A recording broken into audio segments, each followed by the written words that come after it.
Hey y'all, how you doing out there? Yes, honey, I am back, right? It's been over a whole entire year since I had any type of life, any type of me time, and I was just enjoying these last 2 days after graduation.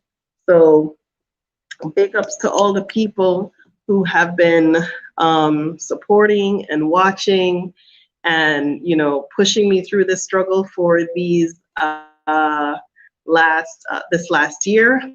um, Documentary filmmaking is a part of my communications repertoire, because now I can tell more African stories and better African stories. So anyway, how y'all doing out there? We got 5 people in the building. Yes, come on through. Hey, Lior. Thank you. Thank you so much, Lior. Yes, it was a lot, but honey, I'm back. I'm ready to get on this grind with this Exodus house because it looks like they're playing all kinds of games with Black people up in this. It looks like they're playing all different kinds of games with Black people, with all the stuff that's going on now in the United States. Um, and I don't want to get too heavy into politics, but I know a lot of people said that they wanted to come through on this live, so I'm gonna give them some time to come through. If not, I'm gonna carry it all the way through, because at this point in time, we got to be serious about this move, right?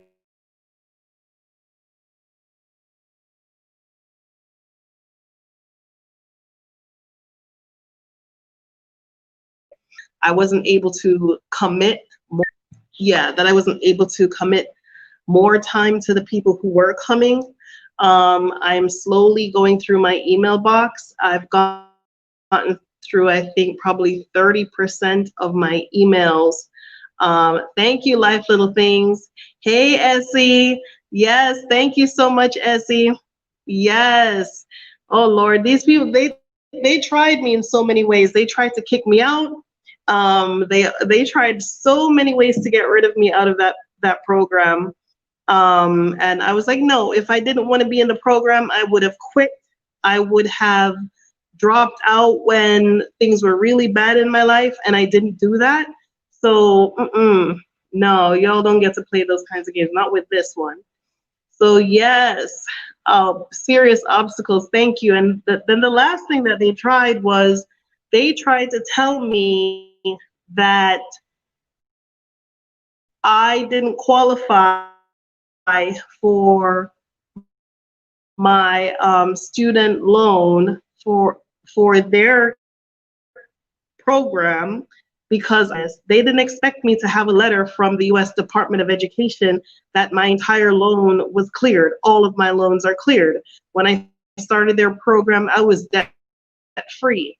So I don't know where they would come from out of the clear blue sky to say, oh, you owe student loan, which that's another story. What I found out, I didn't own student loan, but what I did find out is that the U.S. Department of Education, they have been giving people their money back. So if the U.S. Department of Education took money from you, if they garnished your wage or your tax return, what they did was they gave you the money back in the CARES Act, and then if you didn't start paying that back by September, it came due. The problem with that is I didn't get any money back from the federal government.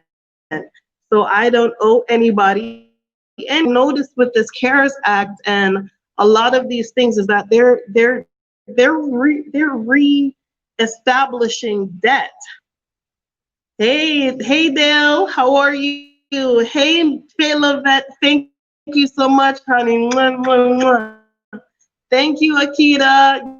Yeah, these like grants and loans and things that they're giving people and giving back, it's only to extrapolate and recharge debt because they don't have enough people in debt at this time.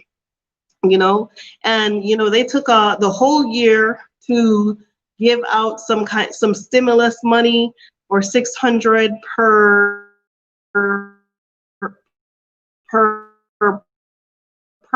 person in a salty because I didn't get mine. I'm one of the people that they say, oh, you have to file your taxes to get it.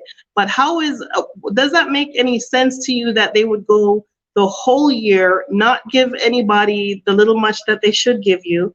They paid the last stimulus in direct deposit, but suddenly they can't find, I don't know what it is, but suddenly this second stimulus, a lot of people are not getting their money. They want people to file their tax return first. Now I'm going to tell you the trick in that. The trick in that is if you made more money last year, then they want to see if you qualify, if you meet the threshold, and if you don't meet the threshold, then you won't get the money. So there's a lot of tricks and games and schemes that they're playing with y'all. But this is what I have to say to that is Africa, whatever it is that they got going on in America, Africa, you look at what they have with the storming of the Capitol. I mean, I wanted to do a live on that, but I couldn't because I was really editing that film. Hey, Yvette, thank you, honey. You're finally here. Yes. So you see the storming of the Capitol. I mean, how is that even possible? You can't get up the Capitol stairs without, you know, some kind of police asking you, what are you doing here? You can't get inside the building without being a metal detector, you know, going up and down and all in every crack in your body. But suddenly these to kidnap heads of state and come to kidnap, yeah, it was an inside job. It had to be an inside job event. Like there's no way that's possible. So you have to think about how safe are we? How safe are we? If you work in the Capitol, and the police or whoever it is that's manning the Capitol is letting the mob in to attack elected officials, that's the end of democracy. There is no safety there. You know, when I did the video when I was leaving from Qatar on my way to Dar es Salaam, I said I no longer felt safe. I no longer felt confident.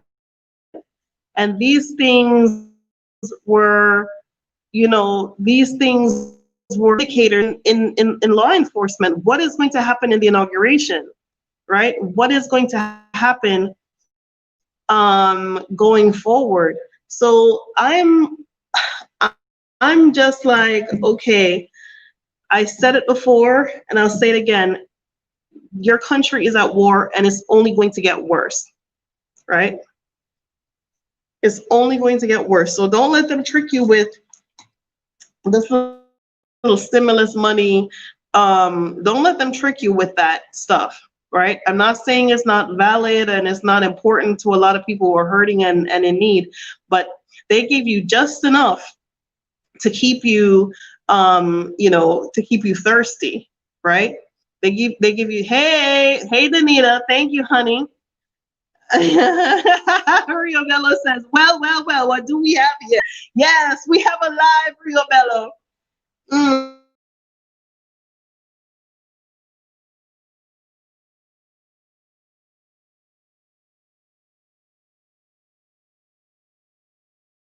Of the United States. We're talking about this democracy. We're talking about the decline of democracy.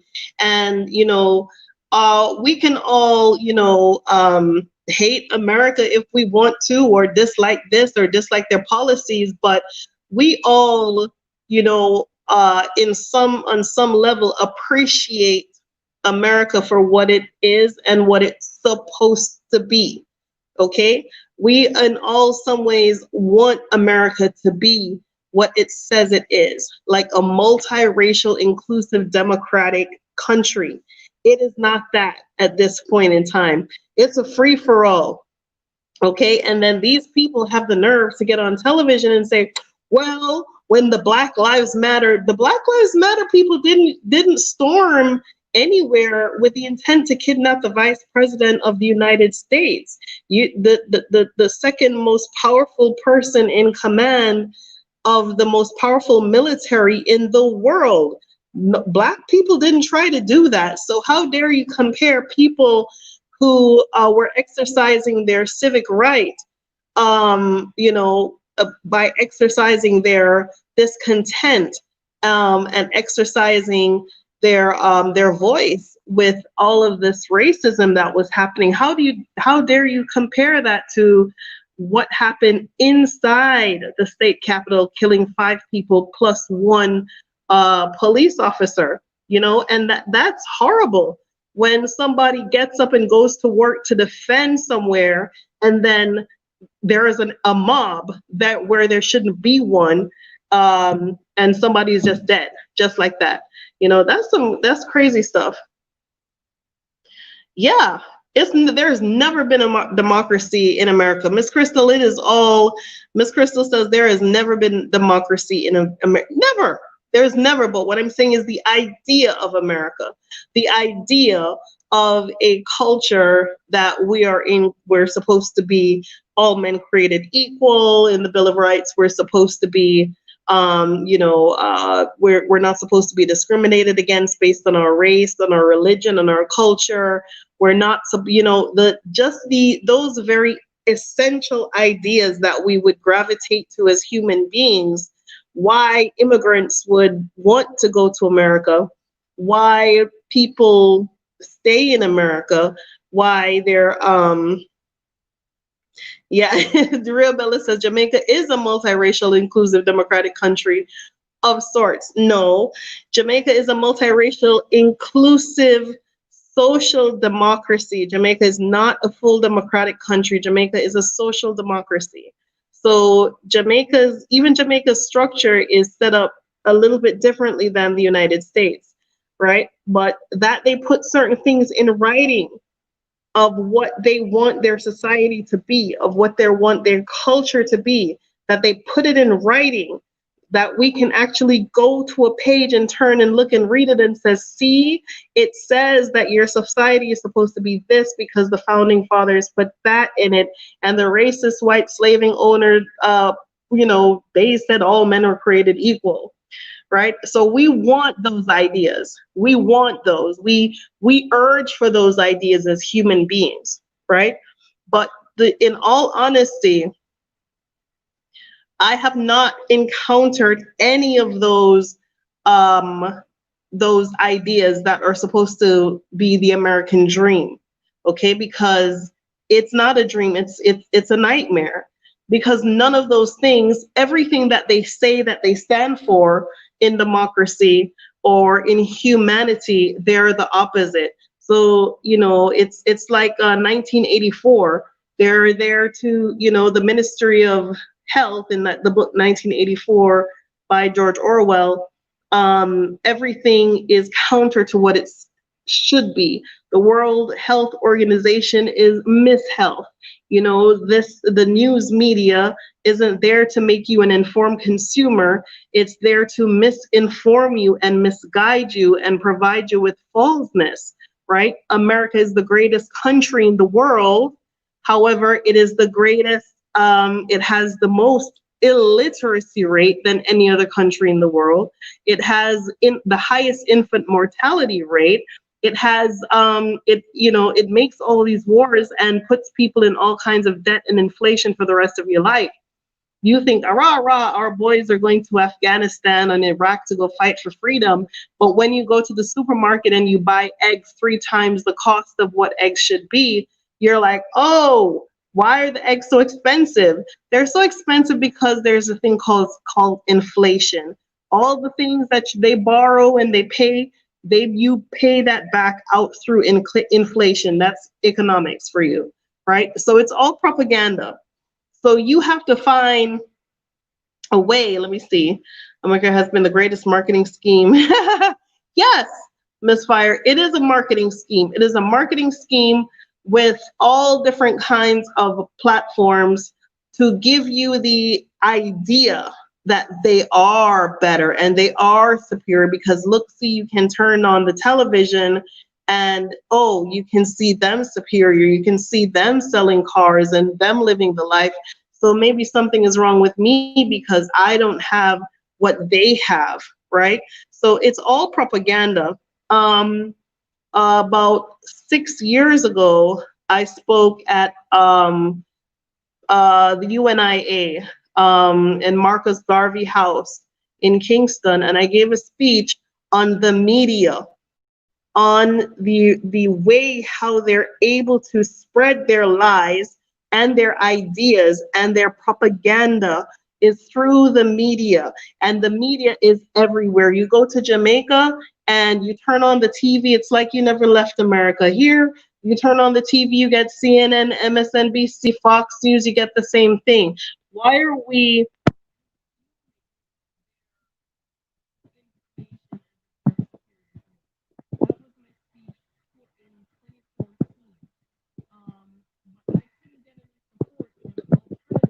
that I created because we didn't have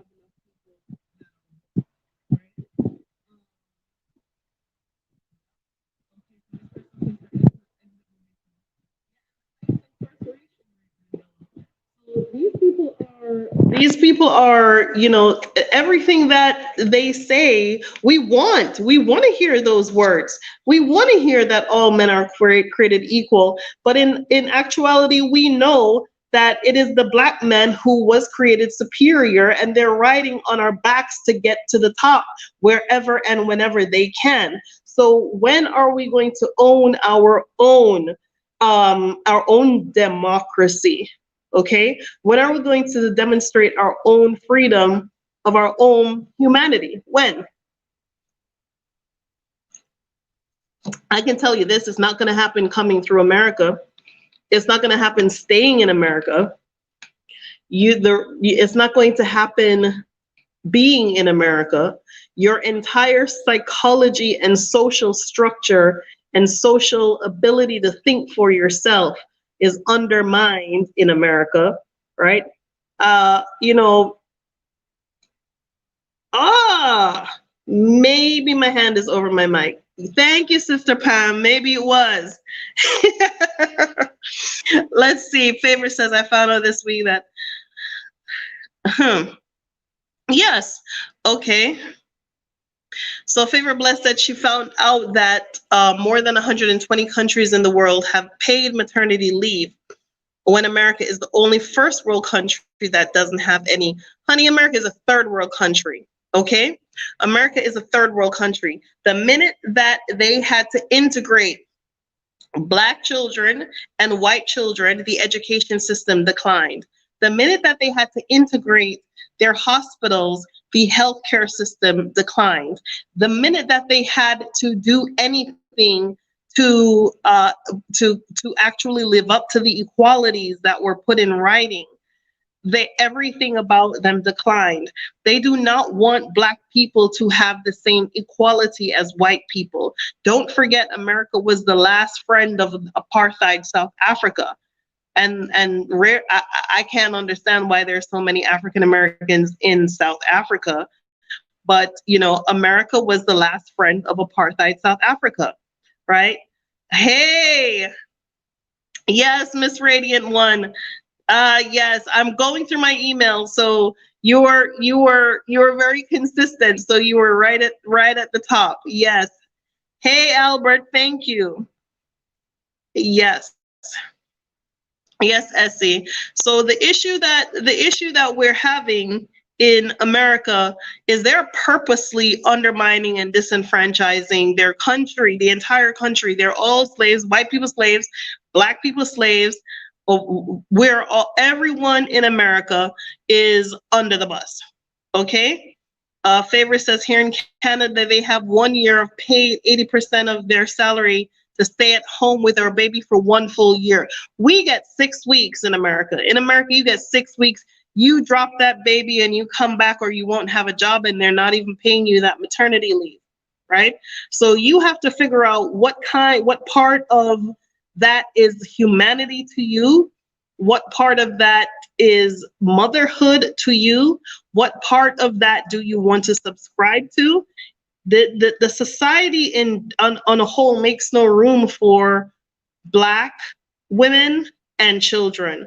The society on a whole is there to put you in a position where you don't want to have children, where you take that birth control, where you take that abortion, where you take that whatever it is you have to take because you can't afford a child, okay? That is what they want to do to you, to make you feel like a child is a luxury item to have. Not the bag, not the Gucci bag.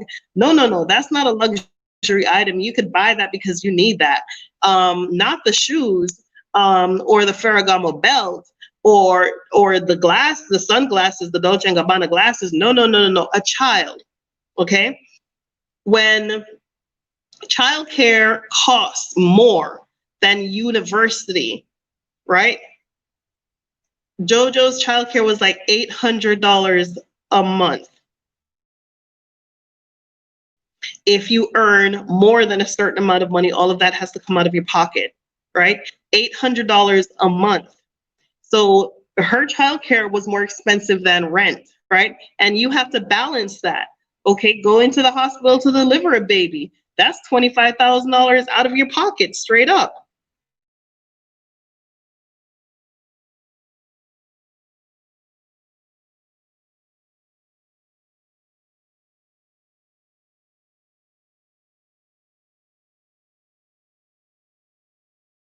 And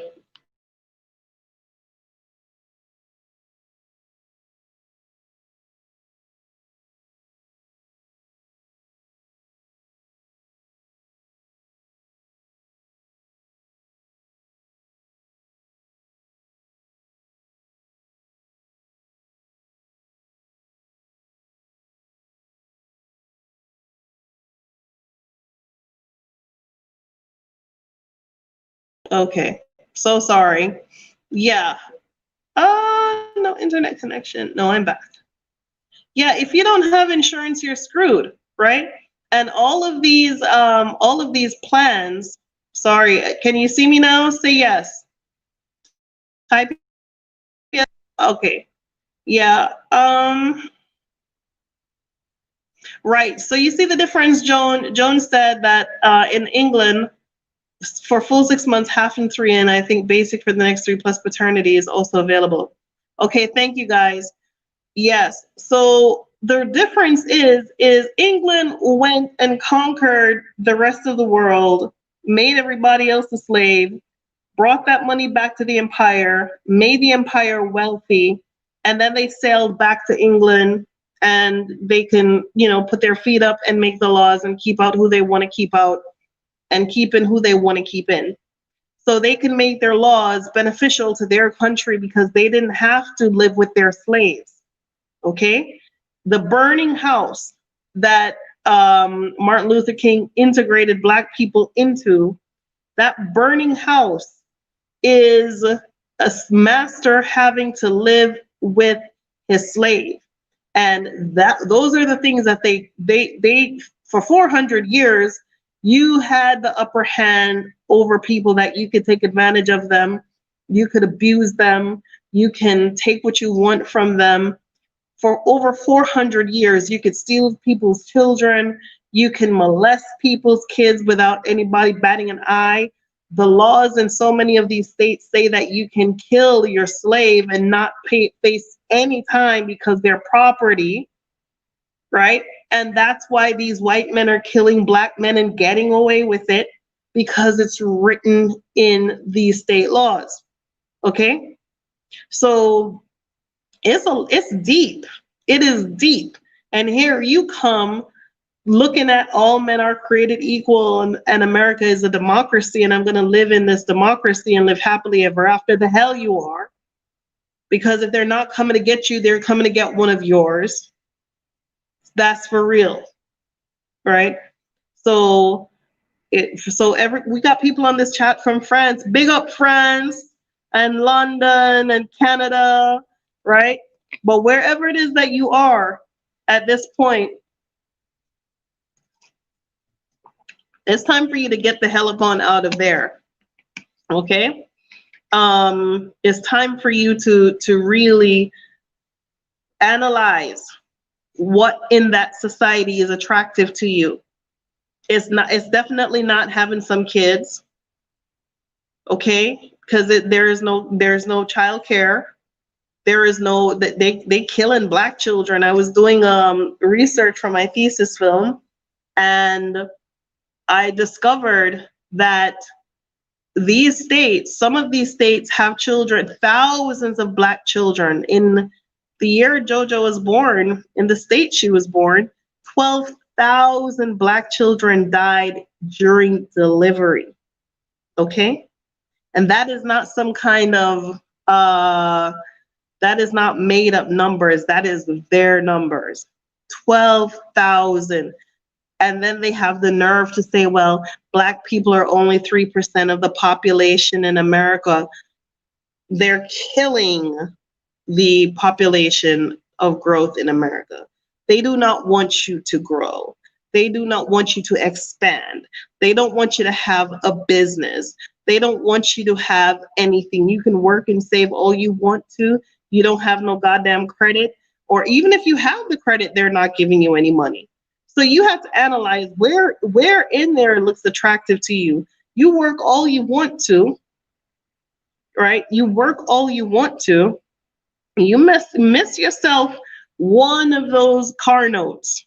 Miss yourself a couple of those mortgage checks, and you're gonna find out who owns what.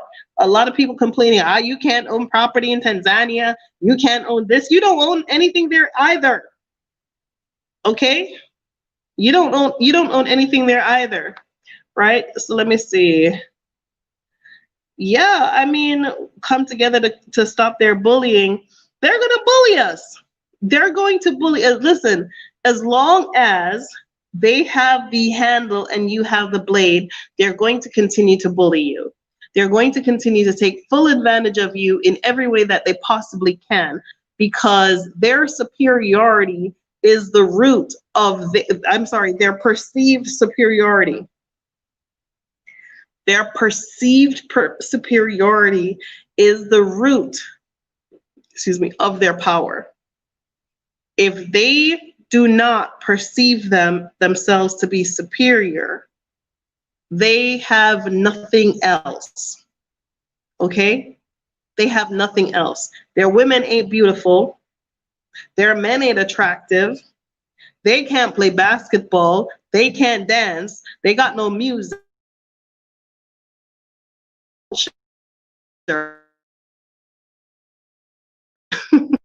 It wasn't them in Egypt, right? It wasn't them in half of these places they're claiming now as we are the people. It wasn't them in Israel. It wasn't them. They have no history. They have nothing. So the only thing that they can have is stolen. They steal you, bring you to stolen land, and force you to work while they're stealing money from other people. They're thieves. They're thieves. See, Reed, it's funny because I wrote a book and I put it on Amazon talking about their cultural narcissism, right? You go to the supermarket and you pick up any magazine and it's all about the white woman, the white woman, the white woman. Why does she need so much reassurances? Why does she need to be so reassured that she's the most beautiful thing and attractive thing? And by the way, if she is, why are plastic surgeons the best well-paid doctors there are? All of them busy cutting out the black nose from when they're trying to breed out the color and cutting out their nose. All of them trying to get some titties and get some butt, right? They have nothing. Thieves. I'll text it to you because I don't want to put all the information out there, but it has to do with narcissism, malignant narcissism. Let me see. Siri says, what's your book title? Okay, so I will email me, Siri, Exodus Africa 1, right? Exodus Africa 1 at gmail.com.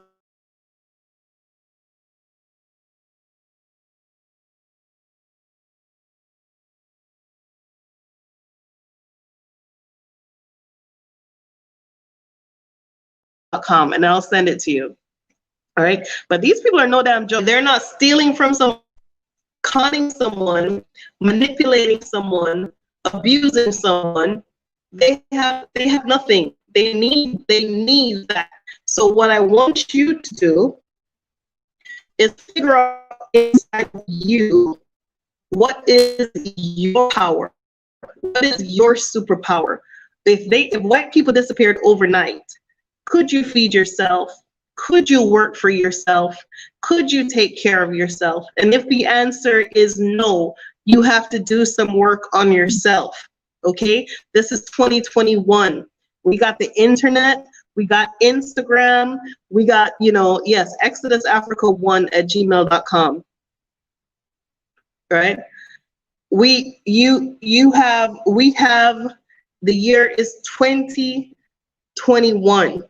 Okay, we have to figure out how we're going to be making a living, how we're going to be self-sufficient and independent of these people. And a very big part of that is you have to get off your high horse, right? You have to tap into the things inside of you that you have overlooked, right? I was watching a documentary with Jojo earlier. Yes, Golden Heart, thank you.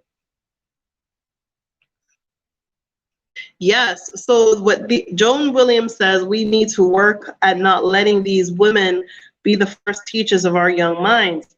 You cannot have your enemy teaching you, feeding you. As we say in Jamaica, you can't stay upon coal and beat coal kin, right? Meaning you can't live on the back of the cow and beat the cow, right? So you can't live in their house and look to them for employment and look to them to deliver your baby and look to them to educate your children and look to them to take care of the health needs of your child and look to them to provide employment and everything else for you. And then you turn around and say, oh, they're racist, they don't like us, they don't this, they don't that, okay?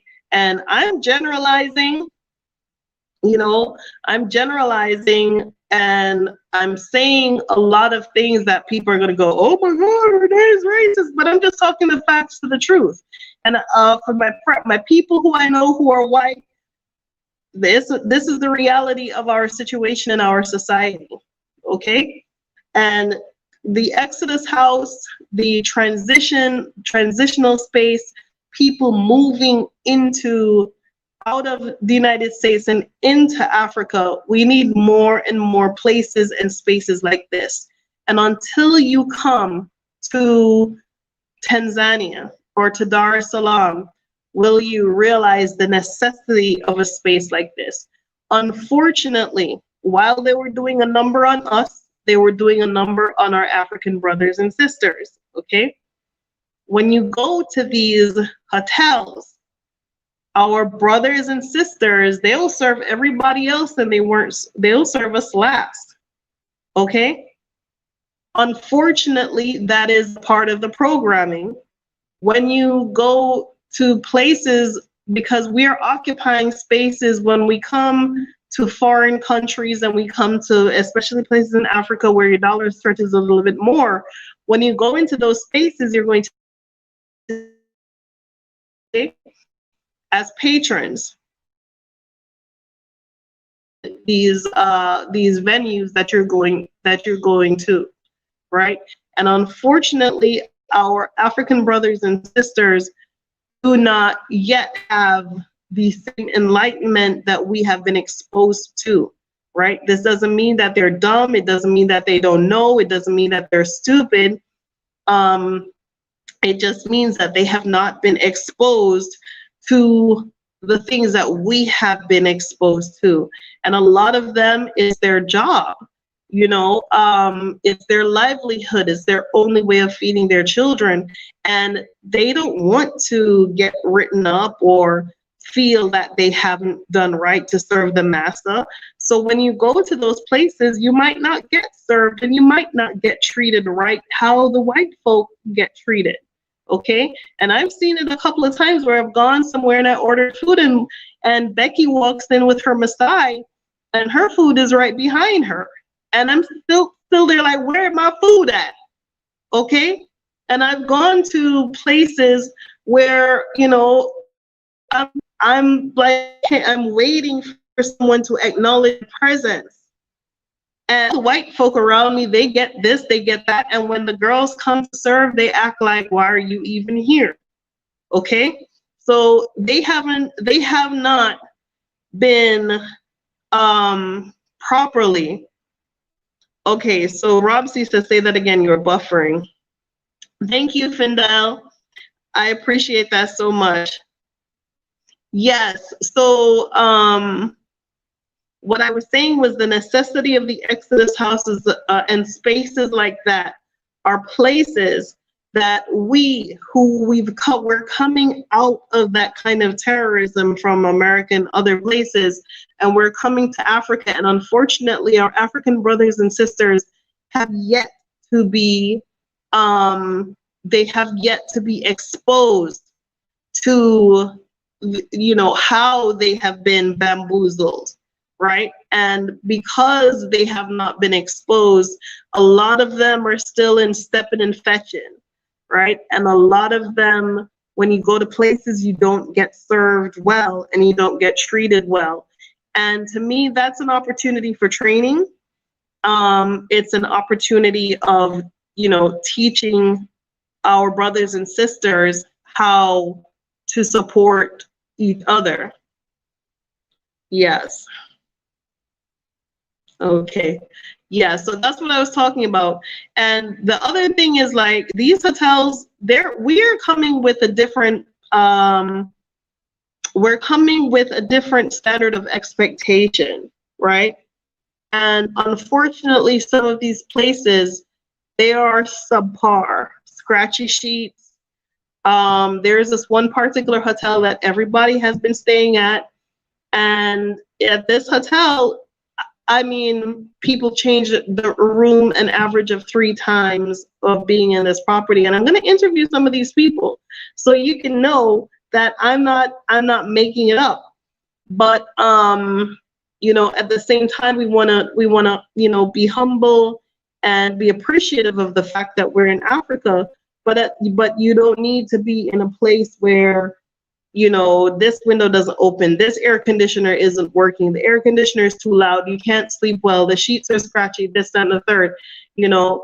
And I'm telling you, those are some of the things that you're going to encounter.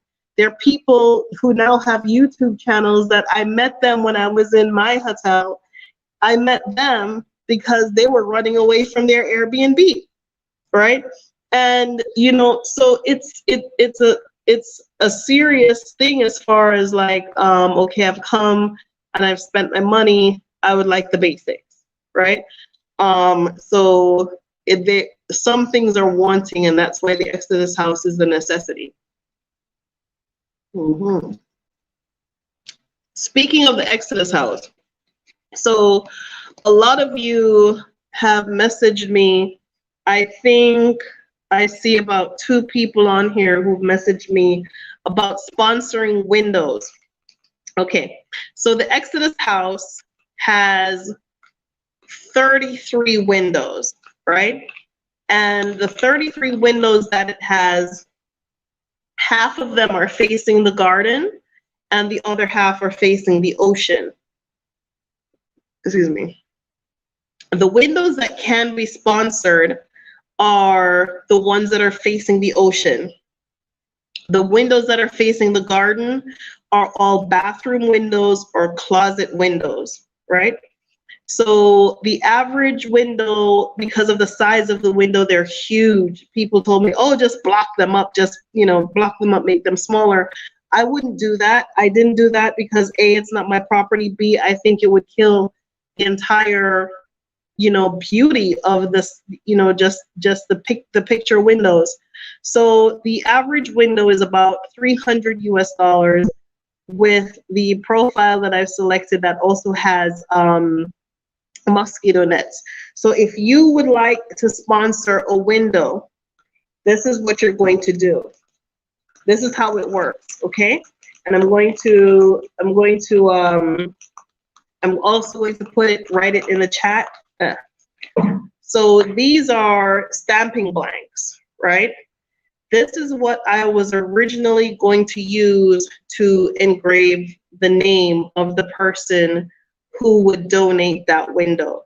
So you would send me the name of the person or people you want to, so it's a very big blank. You see it's, let me see, there. Okay, so you see it's very big, right? So you would email me the name of the person, where they're from, and if you've done your African ancestry DNA and you know the tribe that you come from in Africa, you would also tell me that name. So it will say, this window is donated by Jane and John Doe from Cape May, New Jersey, of the Mende tribe. Okay, that's what I wanted to do with these. The only issue that I'm thinking of with these stamping blanks is they're made of copper. And I know that eventually with contact just in the air alone, they will start turning green, right? Which isn't bad. I mean, it would be a pretty patina, but I'm not sure if I would like that very much. But I don't mind keeping them outside. So I have a couple of trees outside. I have Kwame Nkrumah tree. I've named all of the big beautiful trees outside after the freedom fighters of Africa and the diaspora. So I might use these outside, but inside the window, to sponsor the window, you send me the email, Exodus Africa 1, XODUS Africa, the numeral 1 @gmail.com. The name of the person, where they're from, because you can sponsor it in the name of anyone you like, your parents, your child, your grandmother, and if you know your African ancestry, tell me the tribe where they came from and we'll include that as well. And like I said, it's $300 per window. They're only, let's see, 33 divided by 2, carry the 1, so it's 15. So about 17 windows. Only 17 windows are available for naming, and approximately I think I have 10 left, right? So there's still an opportunity for people to sponsor one of the windows in the name of someone that they love. What I could do is, when you email me, I will email you a link to sponsor the window. Or you can go ahead and make the donation via PayPal. And what you would do is you would put window sponsoring. And that email address is byblackbusiness@gmail.com. BYBLACK business@gmail.com. That is concerning sponsoring the windows. So we're at the point now where we've skimmed the exterior of the building. Skimming is where you make it, you plaster it to the point that it can receive the painting.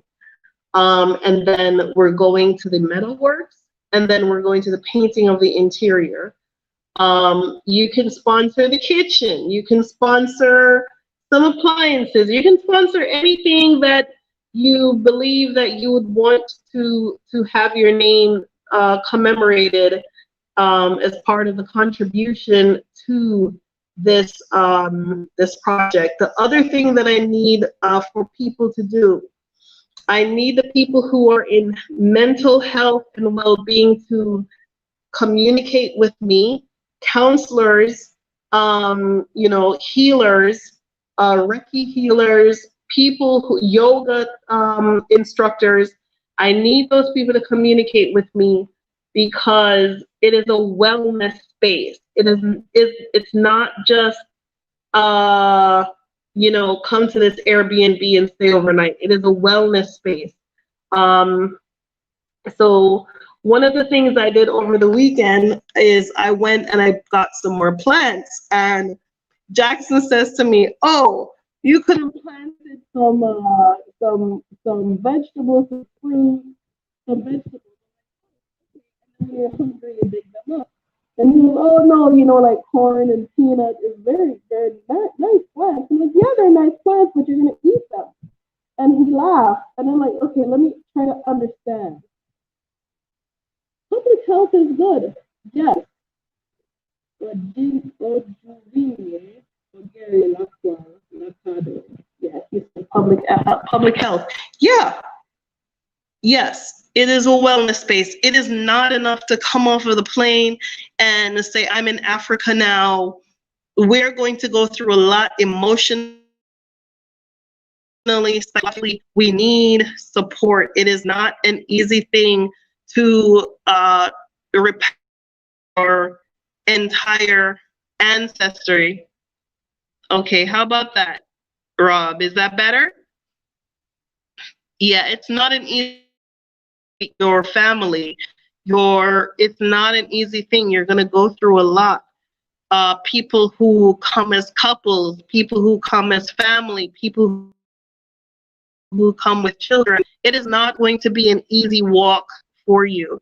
Okay, what I said was, I need the people. Let me start at the top again. I need who have health in their background, mental wellness and being, whether you're a yoga instructor, a massage therapist, a Reiki healer, or a mental wellness counselor. I am going to need those people to identify themselves. I need the people in public health as well. This is a wellness space. We need to work on a program together that we can put people through so that they can come out on the other side of this repatriation whole and healed in Africa. Okay? It is not enough to come off of the plane and say, I've repatriated to Africa. Yay, I'm here. Great, I've made it. And then you face all of these challenges and questions, and you're going to second guess yourself. And like I said, have stayed in America. Why am I here? Why did I do this? Why did I do that? Why did I do that? The white people did this to me, and now this is happening in Africa. We're going to need all different kinds of support. Okay? And when you come with your children, and you come with your spouse, and you come with your family, you are going to need to be surrounded by healing and support. So that's what this is. And it's not going to be mandatory, like, okay, you booked at the Exodus house and you have to take this. You don't have to take it, right? You don't have to take it, but you're going to need it, right? You're going to need it. Mental wellness is extremely important, and we cannot overlook that in this repatriation. I'm not taking broken people to bring you here and break Africa too. No. I want to take you here, and I want to at least patch you up so that when you see an African, or you start interacting with African people and you start going out in the African society, that you don't see them as them and you as us. You see them as we, and the mentality that we've been trained to look at others in the American culture, we have to break that when we come here, or we're not going to get very far. Let's see. Okay, we stopped at 2 places for the solar panels. So we have the weekend. So maybe by Monday he will have more information on the solar panels essay. Thank you.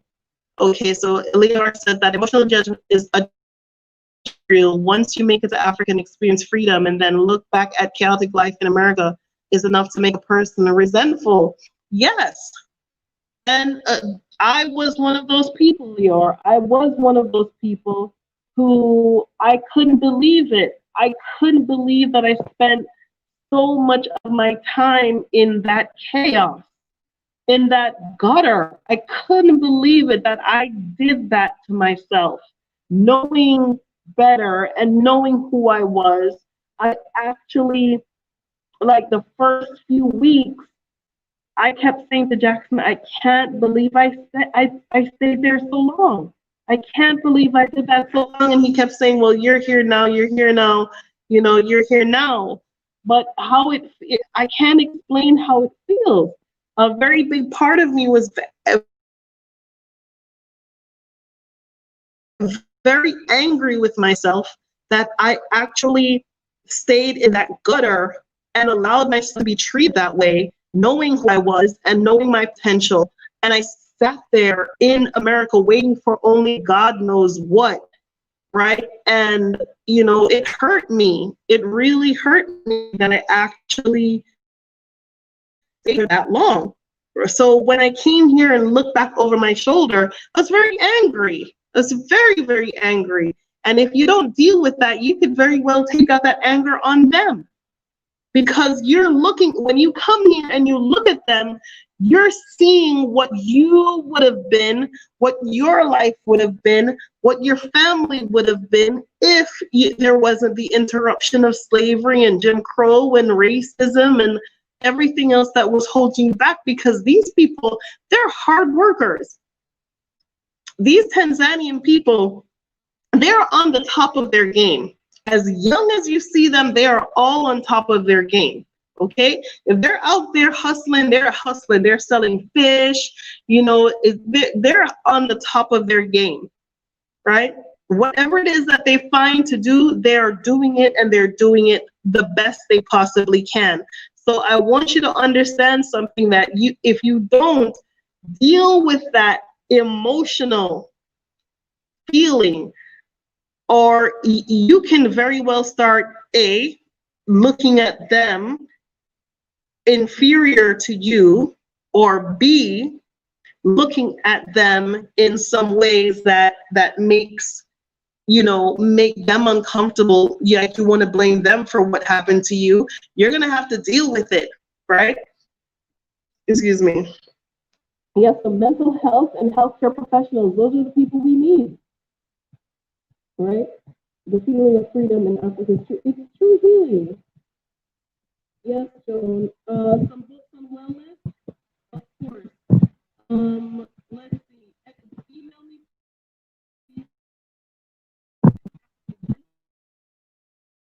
Africa, the numeral 1@gmail.com. But I'm not bringing broke people to come break these Africans. We're gonna have to work on this. And what I want is a space for us to go. So even after you leave the Exodus house and you go, you find yourself some big old pretty house somewhere, and you're living, and there is a point where you're gonna say, okay, now what? What next? Okay, now I made it to Africa. What's the next step? Or who do I talk to? Or, okay, I'm not gonna go to the nightclub. What's my social life like? How do I, make myself happy now? Now that I am happy, how do I make myself, happy and whole, right? And so the Exodus House will be a place for us to continue to come to. It's not just, it's not just a transitional housing. It's not just that, right? There are services. If you move out, you go and you find your house, you can come back. You join us for morning yoga. You join us for our walks. You join us for our healing circle. You join us for, for anything that you think that you need to get to the next level. We want to be an information and resource you know, to help you to navigate Africa. How do I start this business? How do I market this business? Who do I talk to about this business?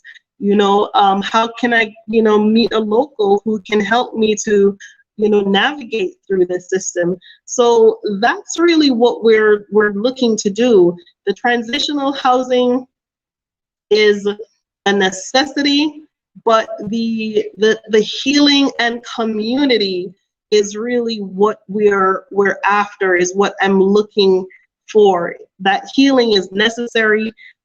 And half of y'all crazy. Let me just put it out there. Half of you who come to Africa, you crazy. I'm the first one. You have to be some levels of crazy to look at, you know, what seems like right. Like everybody thinks Africa is bad, but you think Africa is good. You have to think outside the box. You have to be different. You have to be a little bit not, you don't drink the Kool-Aid all the way.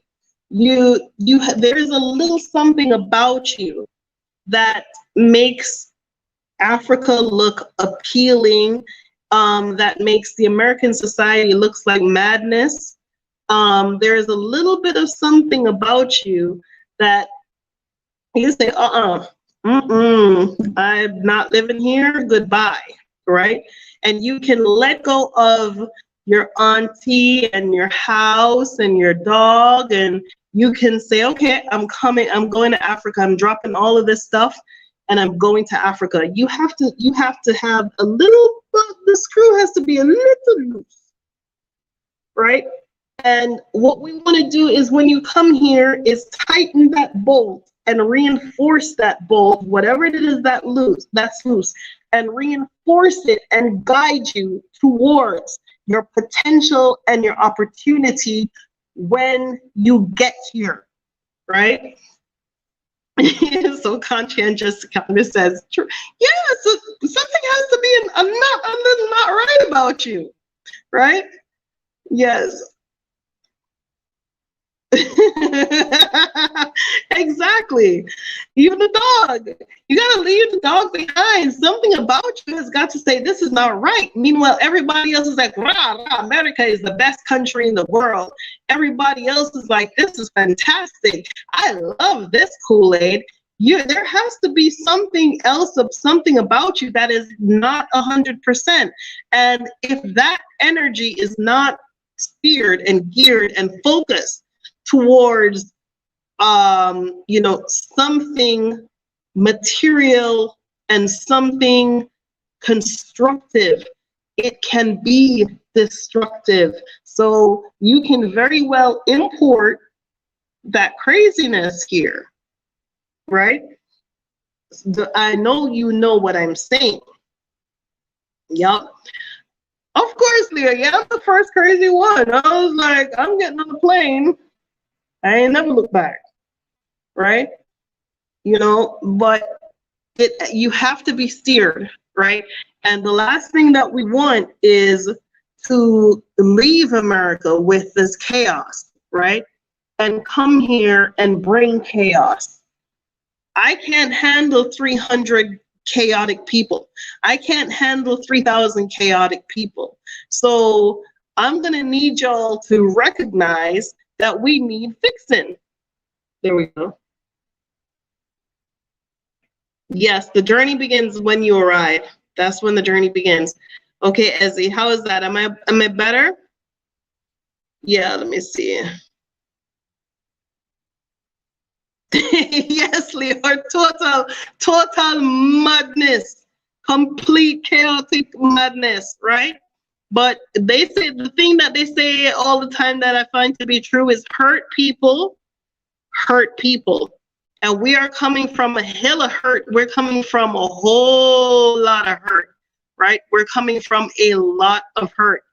And if we don't correct that hurt, if we don't find the space and a place for our healing, and if we don't come together as a people, right, with our Tanzanian brothers and sisters, we are going to come here and we're going to be hurtful people. We're going to be nasty people, and we're going to be people that nobody wants to deal with. And I am not going to associate my name with no crazy ass folk.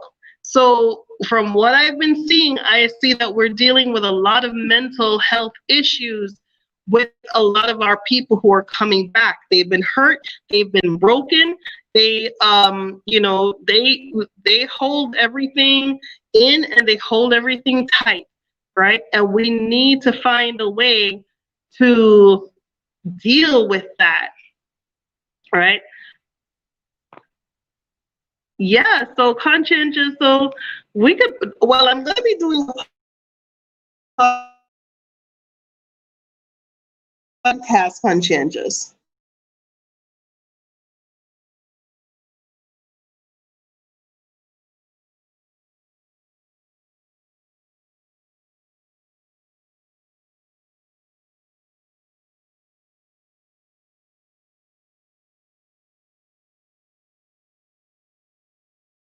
So, yeah.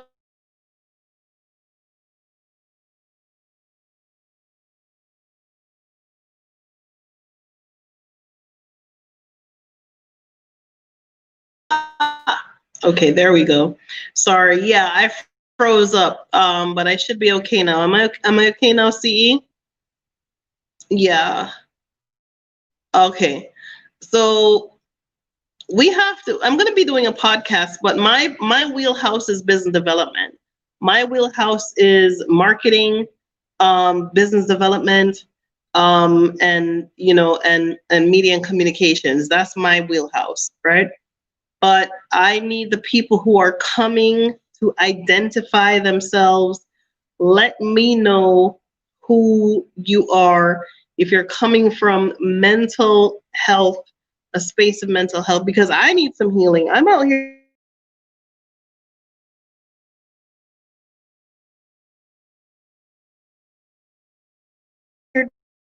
doing this by myself. Only a goddamn crazy person would come off a plane with a 4-year-old kid, right? See some abandoned place and go, oh, I'm gonna fix it.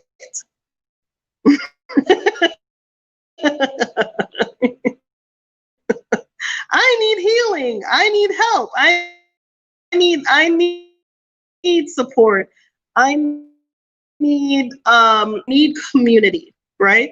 And to be honest with you, you are my community. Like you coming, you calling, you sending emails, you showing up here, you are reinforcing to me that what I saw to do, what I believe to do, to allow for people to come back to Africa, that I am affirmed every single time.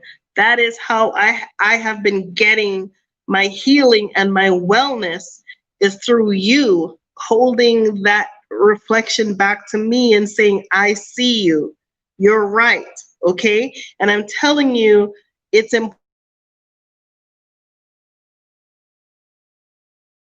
important to get these messages and hear you, because for years I didn't just like wake up last week and say I'm gonna go to Africa and I want to help other people to come to Africa too. That's my whole life. I've been trying to get to Africa my whole life. I mean, I don't know when in my consciousness it appeared to go to Africa. That's how long I know I needed to go to Africa. Okay. And so imagine, for your whole life, you're telling people, I want to go to Africa. Every relationship you have, you're like, I'm moving to Africa. They're like, Africa? I want you, right? Yeah, it's very difficult to have that in your consciousness and then you not get the positive support from your family or your friends or your lover or whoever it is. The people who should care for you don't care for what you believe in. And at some point in time, you're going to have to say, this is not about them. It's not about you. I'm not going to die in this life and not at least have that part of me fulfilled. Okay. And so I get my healing through you guys, right? And that's the only like community that I have is you coming, you buying your ticket, sending me your so many of you send me your itinerary, like, look, Renee, see, I bought it, right? Because I don't say like, share, subscribe. That's not gonna help me. I don't want no crazy ass people on my lives or sending me messages. I want the people who are supposed to show up. That's why I say I don't say like, share, subscribe. This message is not for everyone. Okay, this message is for those of us who have been isolated, like Conscientious is saying right now. I've been isolated, you've been isolated, right? And a lot of people have that feeling in their life, and then they want to come to Africa, but where do you start? How do you get here? Who do you know? You don't know nobody in Africa. That's the hardest part, right? I've had the money saved up and stacked up. Want to go to Africa? Where do you go? Who do you go to? Where do you begin? You don't speak the language. You ain't got no, you don't know anything, you know? So it's very isolating. And I know for a lot of you who see me saying, you know, come, I'm here. This is why I say it. This is why I'm telling you this, because I know what it feels like. It is isolating. It is lonely.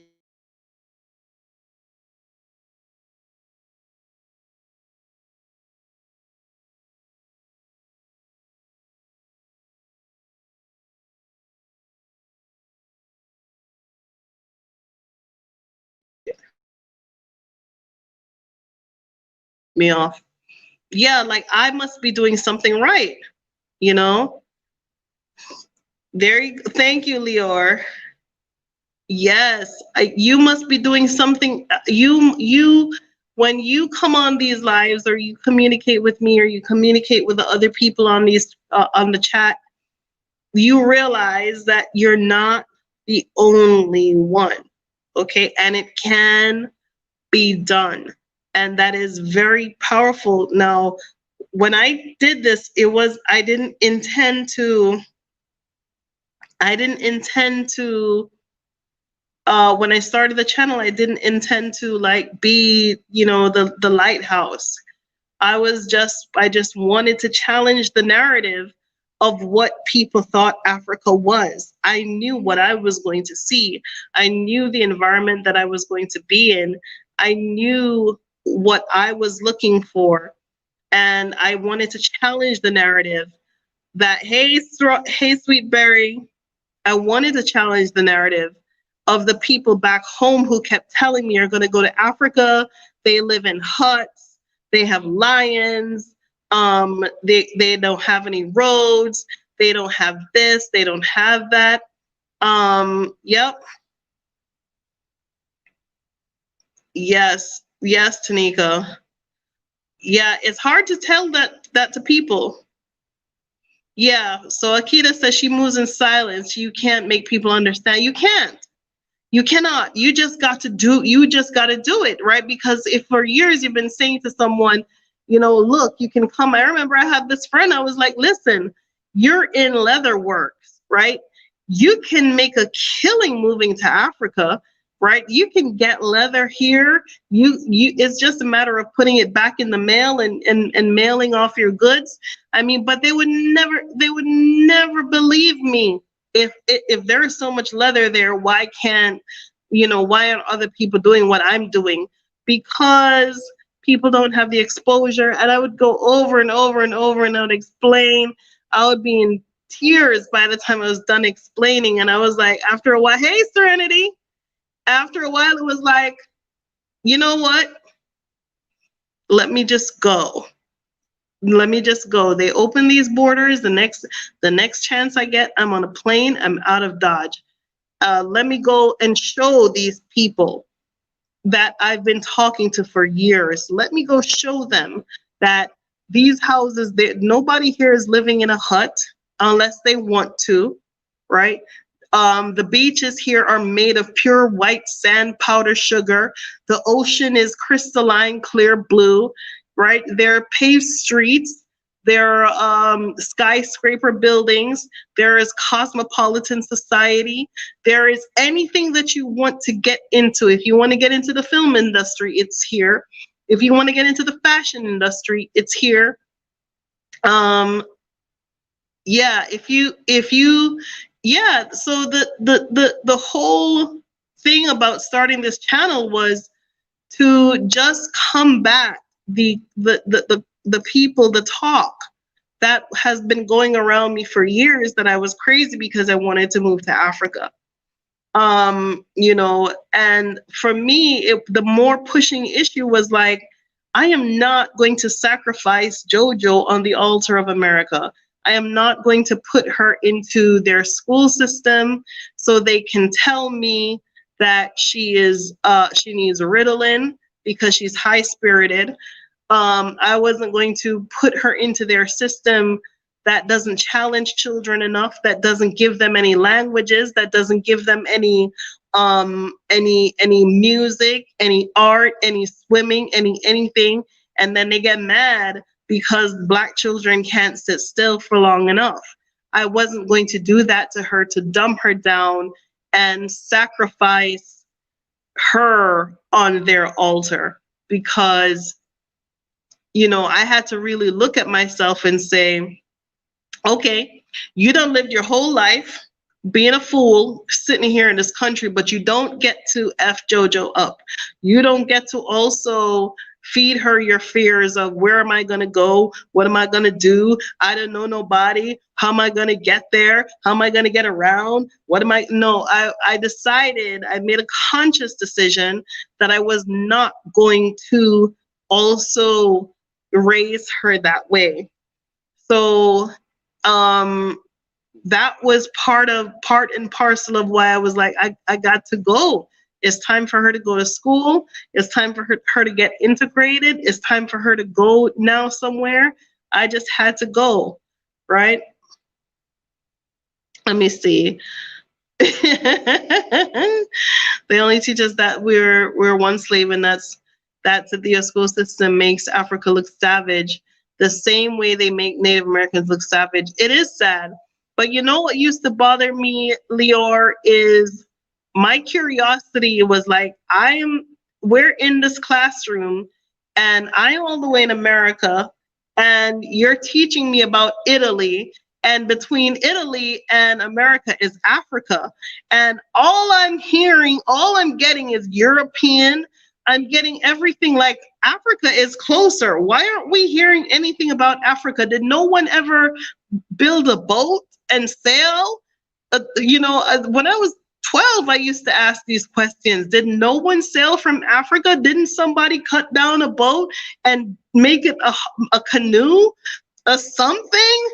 Those are the things that used to bother me. Like, we should be knowing about what is closest to us first. Like, geographically speaking, it's in the middle. So how is it that I'm only hearing about England and France and the Eiffel Tower? I don't give a damn about that. What happened to Africa? What these elephants at? Tell me about that. That was my challenge in education. I would always want to know about Africa, and there is no reason why I would have to get to university to take African American studies to know anything about Africa. We didn't start out as slaves. We were interrupted as slaves, rather. We were never slaves. We were enslaved by them. And they need to correct the way that they communicate with us, talking about slavery. Don't let me get started on that. So, yes. So that whole house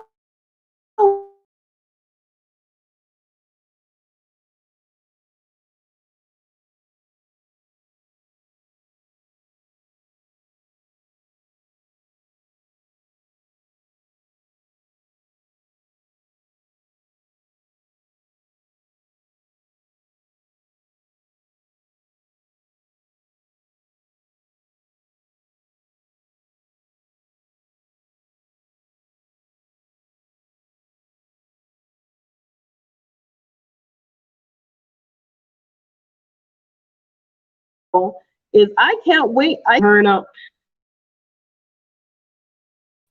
Okay, so after this week, there will be no more of this madness. I heard that there is fiber in my neighborhood, so I'm gonna be getting the good internet without this buffering and stuff when I can do my lives and all this stuff. Yes, yeah, the education system has to be it has to be changed, and we have to challenge the narratives. We have to and we have to teach our children how to challenge the narratives as well. We have to teach our children, if we're going to send them to their schools, to ask them questions, right? That we have to teach our children to challenge them, to challenge these white teachers and even some of these black teachers who just do nothing but spit out the same crap that they've been spitting out for years, just trying to push you through to the next grade so that they could get this paycheck and go home. I'm not for that, right? African children should know about Africa. Period, point blank. Period, point blank, from the time they're born all the way up to wherever. African children, wherever in the world they are, they should be taught about Africa. They should be taught about the kingdoms of Africa. They should be taught about the greatness of Africa. They should be taught about democracy in Africa. Everything, anytime they talk about politics in Africa, they talk about all the wrong and bad stuff. They never talk about the good stuff. They never talk about how some of some of these things got bad anyway by European intervention. They always talk about, and now we have terrorist activities, and this tribe has clashed with this tribe. No, because you restructured the lines and forced that tribe to live with that tribe that were never supposed to be sharing the same damn river anyway, right? And now you want to say, oh, well, oh no, these Africans can't get along, they're uncivilized. When you create the incivility in Africa and left it the way it is, right? Let's see. Okay, so Findale, my neighborhood, I live in, let me see. Are you in, and is it near amenities, Uber accessible, and paved roads? Okay, so the closest like paved road to me is maybe 3 minutes away. Okay, so I'm in a very good neighborhood, but these African people don't believe in paving their roads. Africa, I'm talking to you. I don't know why your roads got to be like this, where you have these big ass nice houses, but it is what it is, okay? And I'm not upset with them because, I mean, it is what it is, okay? Internet, they've just wired here for fiber optics. So I'll be getting my internet in my house.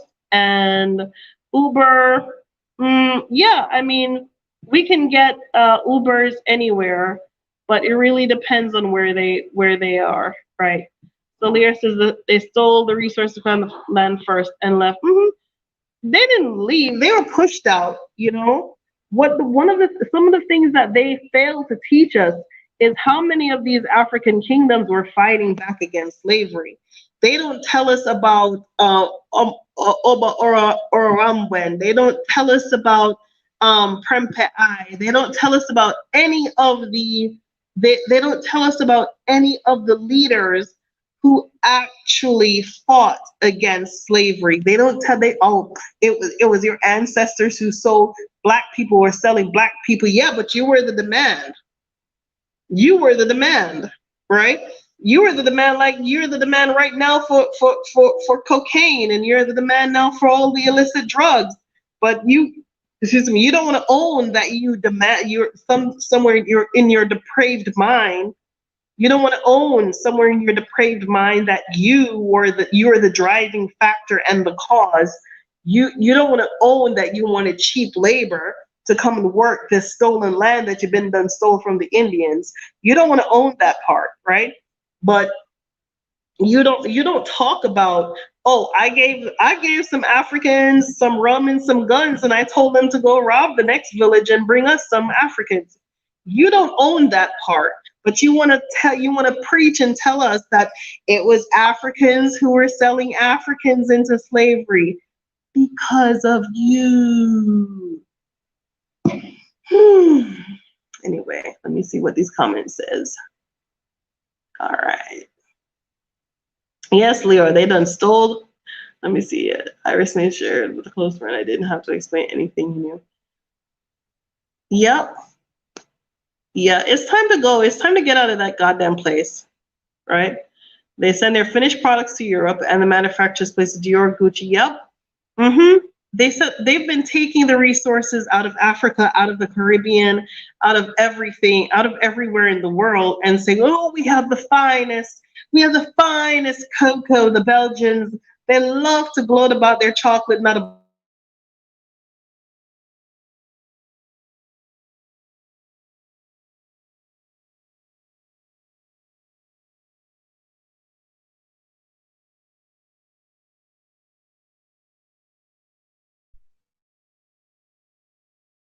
Africa Free Trade. That's a good question. Africa Free Trade says I should do a live from the Exodus house to see what that's like. Okay. The internet isn't so bad. Do you think if we start a school? Wait, hold on. These internets are the thing is moving. All right. All right, let me see. Do you think if we start a school that we, the aspirants, should include our history in the curriculum to help bridge the divide? Absolutely. Absolutely. Absolutely. Extremely important. The diaspora experience is extremely important to the African narrative story.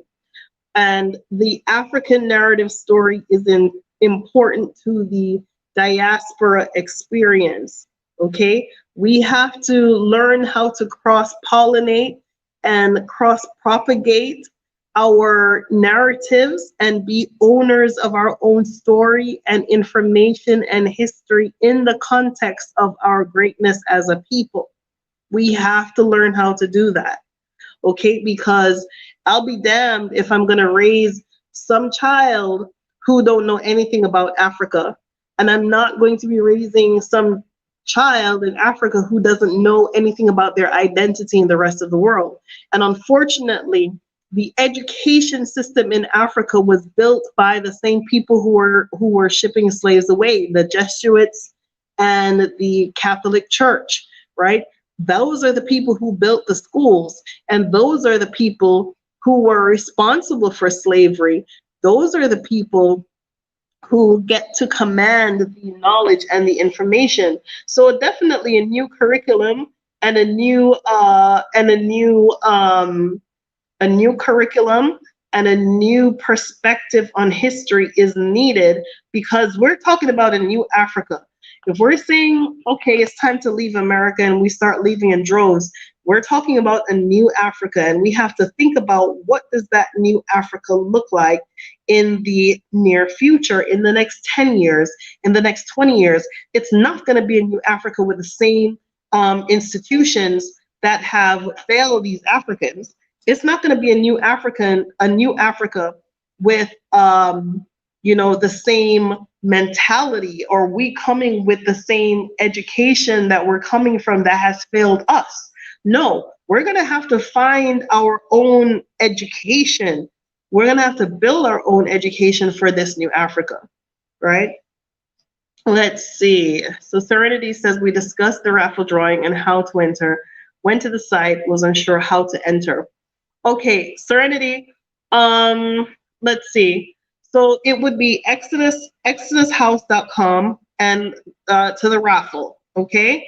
And when you get to the raffle section, you can see which one do you want. So there are 3 tickets going for raffle. So the 2-bedroom, self-contained 2-bedroom family suite that can accommodate up to 5 people, that ticket is for $100. So it will be the $100 ticket, okay? For the and that's for 30 days, okay? So you can repatriate 5 people for 30 days. The drawing on the raffle is January the 30th, right? And then the next ticket is for the family suite. So the suite is that big bedroom that has its own bathroom and its own balcony. That ticket is $50. You can accommodate 4 people, and that will be for 2 weeks. Okay, so for 14 days, you can repatriate 2 people in a self-contained bathroom, right? In that suite. Then the final one is for 7 days. That ticket is $25, and that's a 7-day ticket. However, that's the only one that you would have a shared bathroom with. And let's see, and that can accommodate 3 to 4 people as well, and it has its own balcony, right? So those are the breakdown for the raffle tickets. So go to the website, exodushouse.com, look in the menu. In the menu, if you're using your phone, it's gonna look like 3 stripes on the top, on the very left, drop down. When it gives you the drop down, pick Raffle. Raffle will take you all the way out to the website where you should be purchasing. You should see all of the tickets that you want. Okay, so it's January the 30th to commemorate our grand opening, which at this point the grand opening could be a little bit later, but it is what it is. Let's see. Okay, so Mixed Connection says, how much money do we need?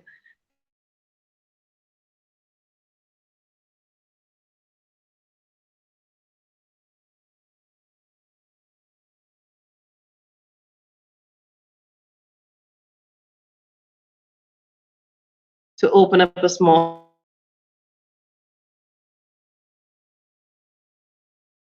Okay.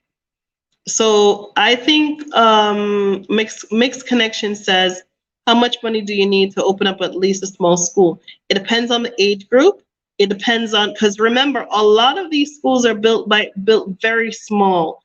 You can build a school in your house, in your living room. You can start small and grow it big. That is the beauty about starting a school, right? So I think you should make that attempt.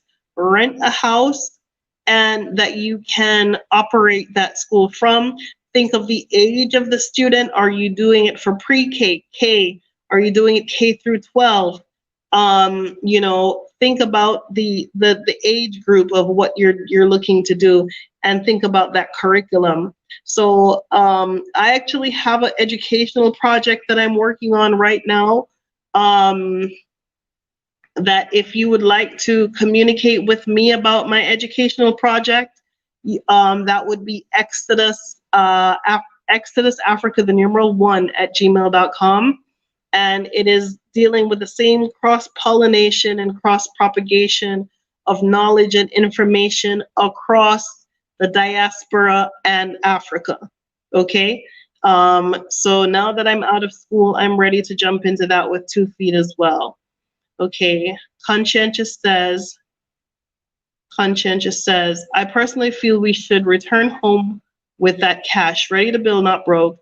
And if we don't have to come that way, what are your thoughts? Okay, if we don't have to, well, listen, this is how I look at it.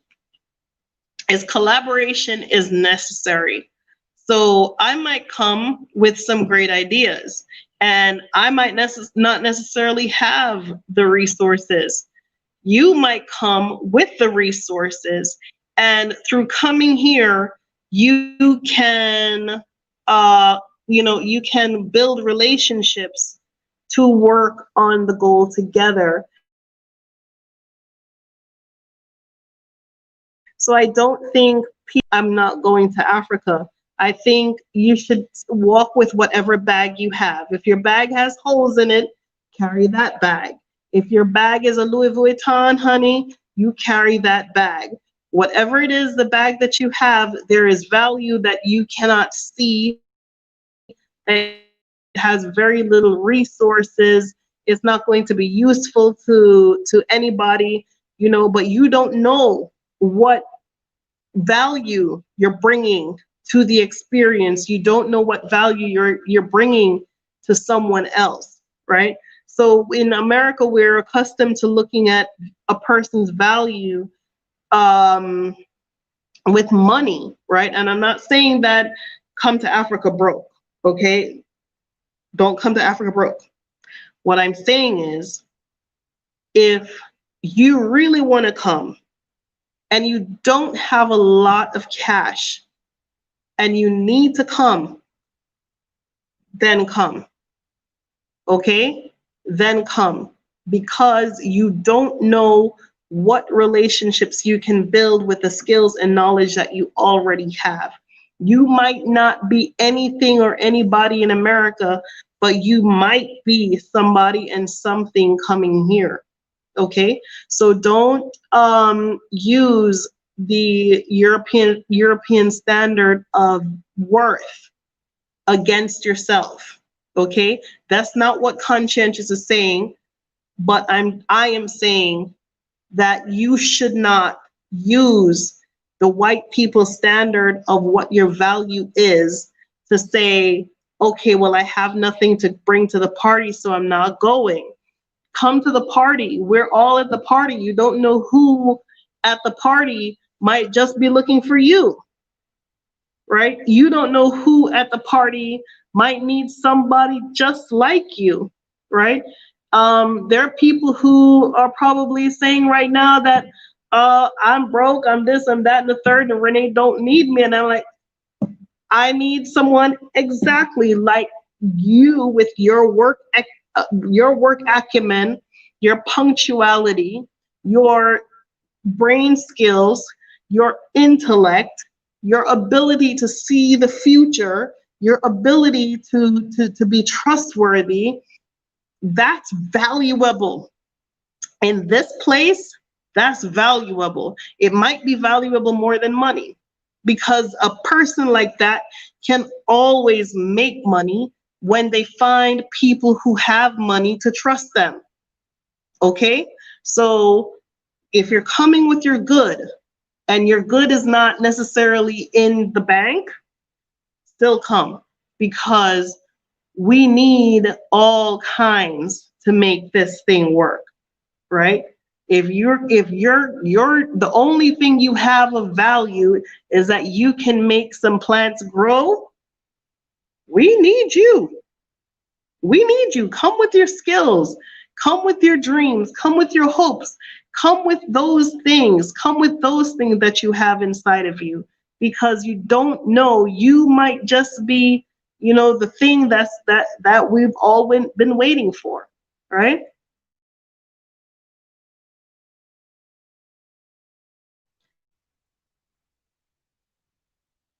Okay, an update of the rooms. We're still working. I hope this question isn't appropriate, but here in America, we're swamped with news of the virus. How's life in Africa? Mixed connections. Africa is fine, right? I'm not going to say that there is no coronavirus here. What I'm going to say is, if there is such a thing, it's hot as hell. There is enough vitamin D and heat to kill it in its tracks, right? And if you have good habits, If you have good habits to help your immune system to bolster against whatever it is that is out there, the best quality food here is here. So let's say, for example, in America, let's say the cure for coronavirus is a tomato, okay? And by the time the tomato gets to you, the tomato is coming all the way from Mexico or all the way from California. By the time it gets to you in New York, the tomato has no nutritional content or any kind of value that you can use it to help yourself. You're undernourished. You're undernourished and sleep deprived, and you don't have enough sunlight, right? And when you do get some kind of virus, the threshold is so low that your body cannot help. Your body can't fight it. Now, if the tomato is coming from around the corner out of somebody's backyard, by the time it gets to your plate, the nutritional content is still very, very valid and very strong. There is enough nutrients in the food, in the soil. We were not nutrient depleted in our soil. There is enough vitamin D in the air.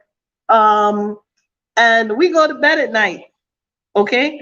So when you compare that lifestyle and the availability of basic things that helps the human body to combat any kind of disease, and you compare the lifestyle to how we live in America, I would say that they're faring better here, and they're faring better here because of the lifestyle to what I just mentioned.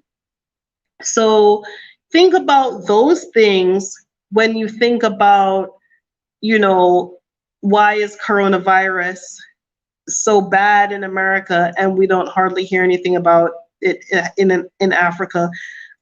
If you ask me, I would say it is here, but our lifestyle and our habits are protecting us a little bit better. That's what I think. Yep. Okay, so let me see. Who else? The US sells the lie that it is #1 in everything, such as healthcare, education. Yep. Yeah, they try to say America is the safest and freest country in the world. It's also a lie. Okay, let me see. Let's see. As a global ambassador, I would suggest that if you have never been to a foreign country before, visit first, do your research, plan your journey, and work your plan.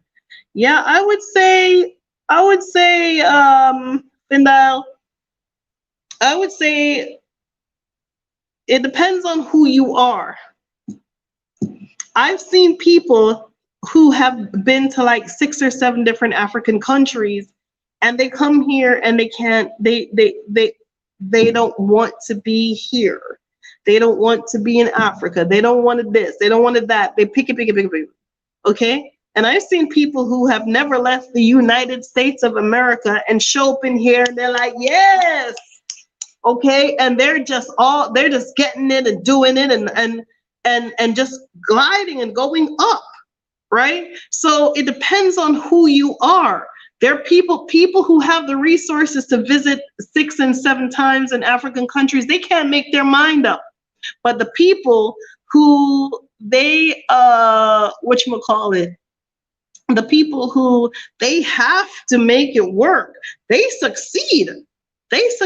So work your plan, make a plan, work your plan, but also remember that when you come here, your plan is going to change because you're going to see things that you've never saw before, you've never seen before, and you never thought of before in that context. And what you have that Africans don't have is the exposure to different things and different opportunities that you can capitalize on if you work your system here. Okay, so you're not better than the Africans, you're not more superior, you're not better educated than them. I want you to make it clear that even these Uber drivers you see up and down, these people are educated, honey. What you do, but what you have is exposure, okay? and knowing how to handle that exposure will give you success if you know how to work the system, and if you know how to partner with one of these Africans and make friends and be a friend, right? Let's see.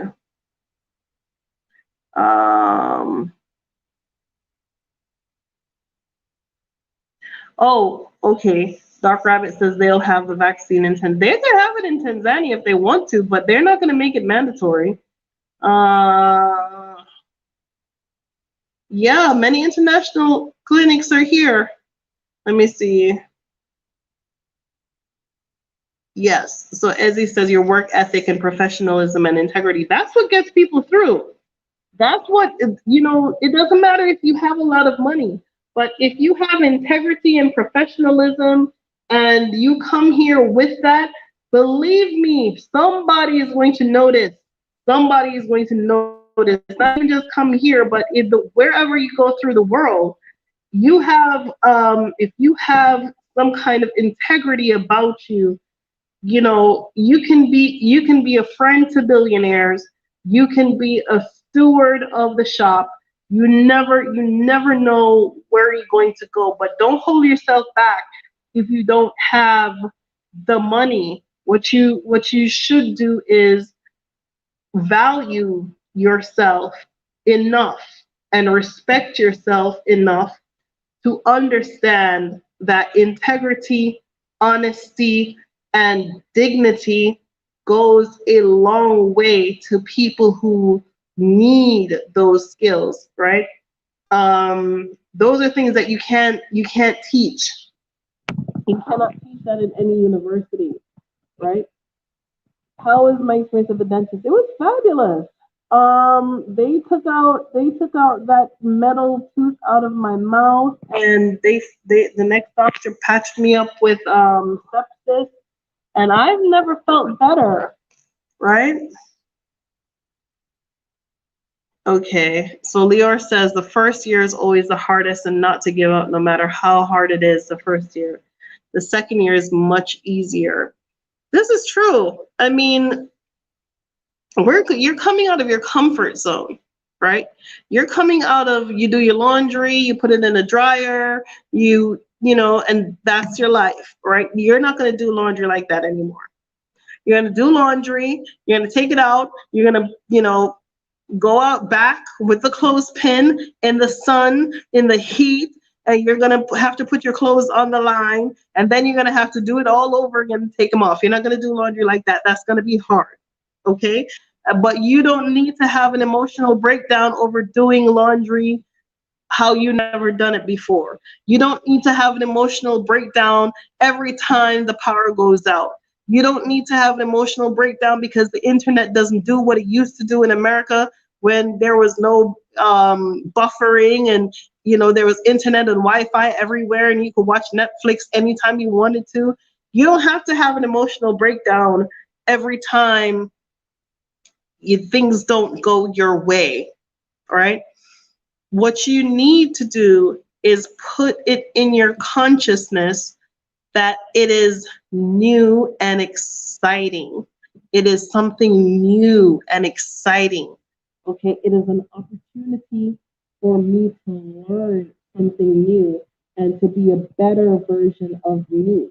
You don't have to be angry because you didn't get served in the restaurant when all the other white people got served. It is an opportunity to be humble, okay? It is an opportunity you don't have to get angry. You don't have to get all out of sorts and bent out of shape every time things don't go your way. And it certainly will not go your way 99.9% of the time. However, what you do have is your peace of mind. You do have your consciousness and your reaffirmation of being a Black person in a Black society where you belong. Let's see. Yeah. So Mixed Connection said something powerful. Oh, sorry. Yeah, I think I had my hand over the speaker, Kalia. Sorry. Yeah. Yes. Yes, mixed connection. That's what we used to do back in the day. Sorry. Okay, let me see. Pole sana. Mixed connection says she's ready to embrace all of the Africa, the will, but will not force on people in the mega fully said from the get-go. Okay. Sorry. My hand was over the speaker. I'm sorry. But in any event, right? What about the 30-day raffle? Is it 100 per person for 5 people? No, it is one ticket. You can take 5 people on that one ticket. So it is I'm raffling up the room. So the room accommodation will hold 5 people. So okay, let me do this again. So on the 30th of January, we're raffling 3 rooms, right? $100 ticket is a 2-bedroom master suite with its own. You can buy that raffle ticket at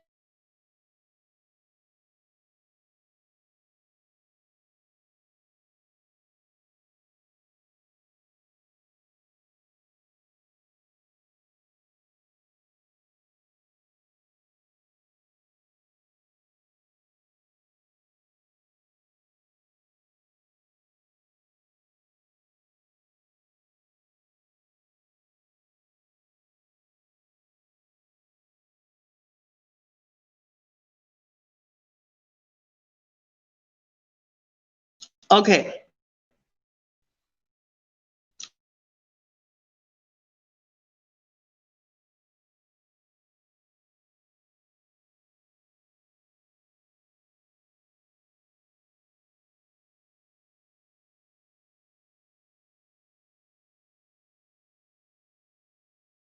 Listen, exodushouse.com. Okay.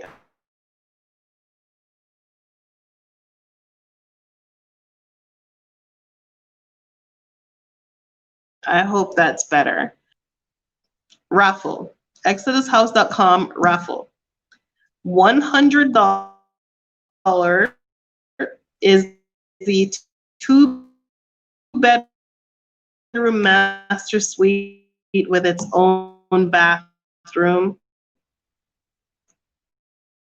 $50 is the 1-bedroom junior suite. It does not have its own bathroom. So exodushouse.com, exodushouse.com. I am trying to repatriate as many people as possible. That $100 ticket will accommodate 5 people in that 2-bedroom family suite. The $50 ticket will accommodate 4 people in that master bedroom. The $25 ticket will accommodate 2 to 3 people, or could be 3 to 4 people, depending if it's like adults and children. For 1 week. Okay. So I think so too. Calais, I think they are trying to mess with me in a lot of ways, but okay. So it's not per person. One person can buy a ticket and win the bedroom, and it will accommodate these amount of people. So each person doesn't have to buy a ticket. Okay? Did I make that clear for you, Serenity? I'm sorry. All right. 100 per person for 5 people. So I want to make this easy for people to repatriate. I want to make it easy for people to repatriate. I'm going to do a lot more of these raffles throughout the year. The more reservations I get, the more I'm able to do this. Because primarily this is what I want to do. I want to make it easy for people to leave. I want to make it for people who can't afford to leave, who have something to offer, who have a plan and need to come, or if they just want to see what Africa is about, or they want to see what this Tanzania is about, you know, because your eyes will be open, you will be exposed. Yes, you can get towels and sheets, please. Exodus Africa 1. XODUS Africa, the numeral 1 at gmail.com. Exodus Africa 1 at gmail.com. XODUS Africa 1 at gmail.com. Email me. I need sheets, towels, curtain. I need everything. God help me. Linens, you name it, is needed. You know, yes. Windows, we're talking about windows earlier. Windows can be dedicated to someone.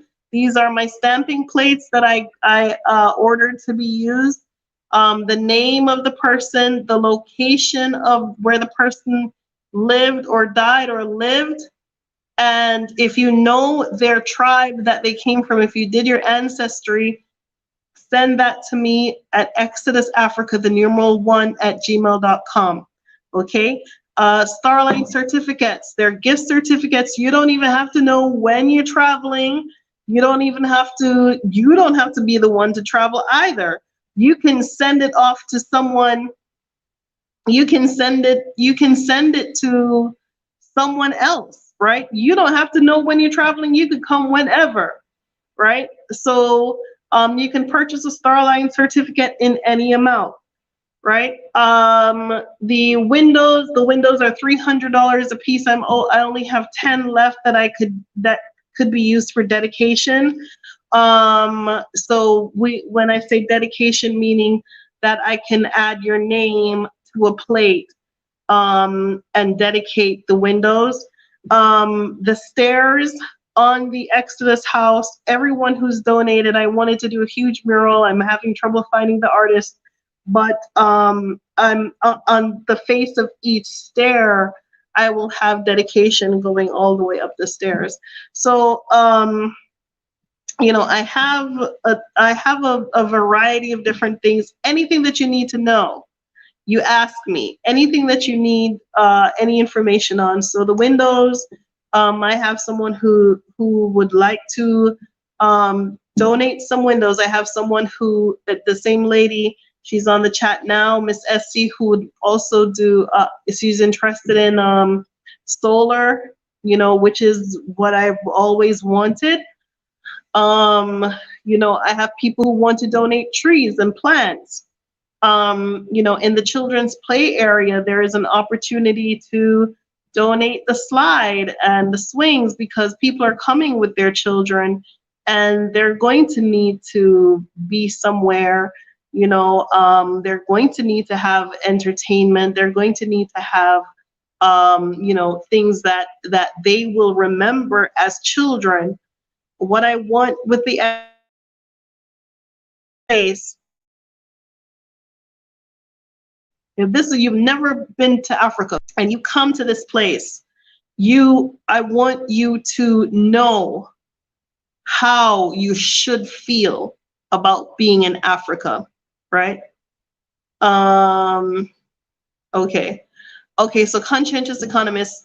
Okay, so to donate for a window or stair, just email me and tell me what you would like to do. So the windows are $300 a piece. I only have 10 of those windows left. There are 33 windows, but only 10 can be used for dedication. And I'm sorry, only 17 could be used as dedication. I only have 10 left. You would send me the name of the person, the location of the person, and if you know your African ancestry tribe, send that to me as well. So if you, let's say for example, Jim Jones lived in Cape May, New Jersey, and you know that your African ancestry said Mende, so it would say Jim, this window is dedicated by Jim Jones of Philadelphia, Pennsylvania, Mende. Okay, so that's the dedication. I'm going to change these because I think the salt air may not be kind to these indoors. So what I'm going to do instead is make probably concrete plaques. So that's how you do that. Donations, people who made pre-reservations, the founders who made pre-reservations earlier on when I just got the property, those people are considered founders. Some people donated $200. Some people donated $500. And those are going to be, the founders, their names are going to be all over the property. Their names, people who have donated plants and trees, their names are all over the property as well. Yeah, she said, I wish the $sign was in the corner. Yeah, I know. I don't have that many, what do you call it? But you can use PayPal. Use buyblackbusiness@gmail.com. That's BUYBLACK business@gmail.com. Let me see if I could post a comment. So use PayPal, but I don't have the nonprofit. So buy black biz.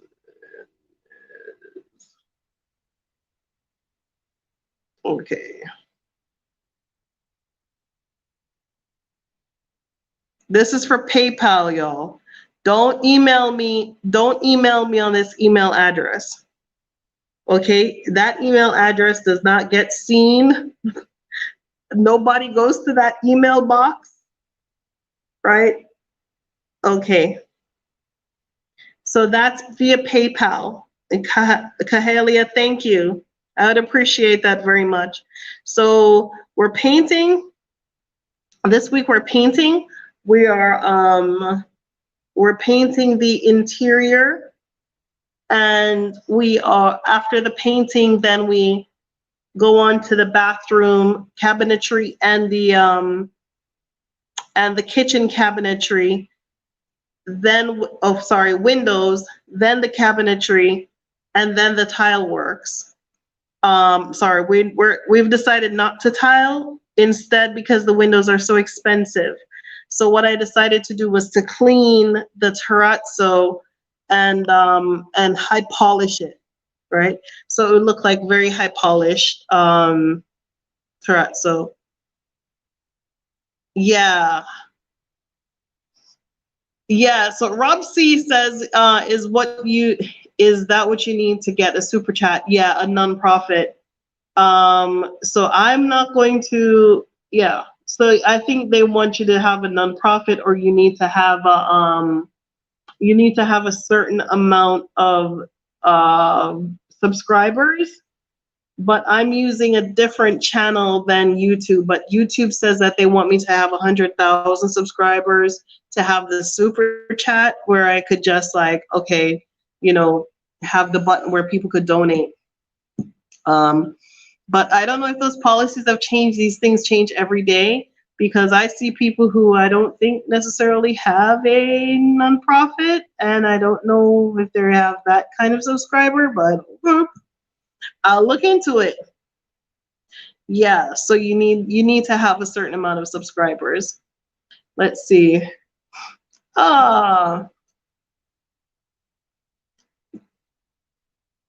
Yes, Natibongo. Natibongo said enough to you. Yes, thank you. I really appreciate that. But what I was saying earlier is you are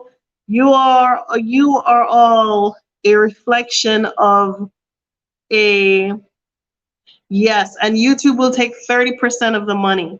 That's why I say, okay, do it directly. For me, it doesn't even make any sense for me to go to Patreon, because Patreon takes another percentage of the money when I am doing the work. And I have the Exodus Africa platform. I need to get back to that that development of that platform. But on the Exodus Africa platform, I could do the same thing. So, excuse me, I don't necessarily want to, yes, Is it 1,000 or 100,000? Rob C, I think it's 100,000 to be a super subscriber. I think it's 100,000, but maybe I don't know. Maybe I read it wrong. Right? Yeah, but you see, we're going to Nutty. You know, we're gonna figure this out. We're gonna learn how to make things work. Okay.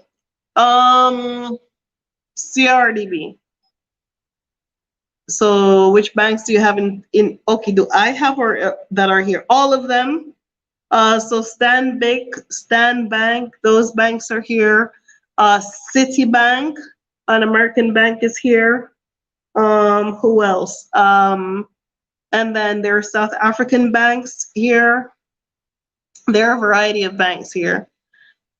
Okay, so my Cash App. What happened with my Cash App is I'm locked out of Cash App. I don't know why or how, but every single time I change phones, what I have to do is I download Cash App again, and Cash App does not, unless you know your password or whatever, you have to download Cash App again, and it gives you a new password. And then from the new password, you have to try to connect the old Cash App, and it won't accept the new Cash App bank information because it sees that it's tied to the old bank information. And I'm just like, I can't with Cash App anymore. M-Pesa. Okay, so we could do M-Pesa. Money transfer. Why y'all asking about money? What about money transfer? You want to send me a money transfer? Okay, email me exodusafrica1@gmail.com. M-Pesa, same, exodusafrica1@gmail.com. I have not Venmo yet. Okay. Yeah, so hey, Sophia, how are you, love? Yeah, so the Cash App won't connect, right? 73 of y'all, hey, people, thanks for showing up. I got 73 people on my live. Yes, yes, yes. So anybody have any questions that they need answered right now? Right? Anybody have any questions? Because I know Serenity she really wanted to get the raffle ticket. You can, muffled.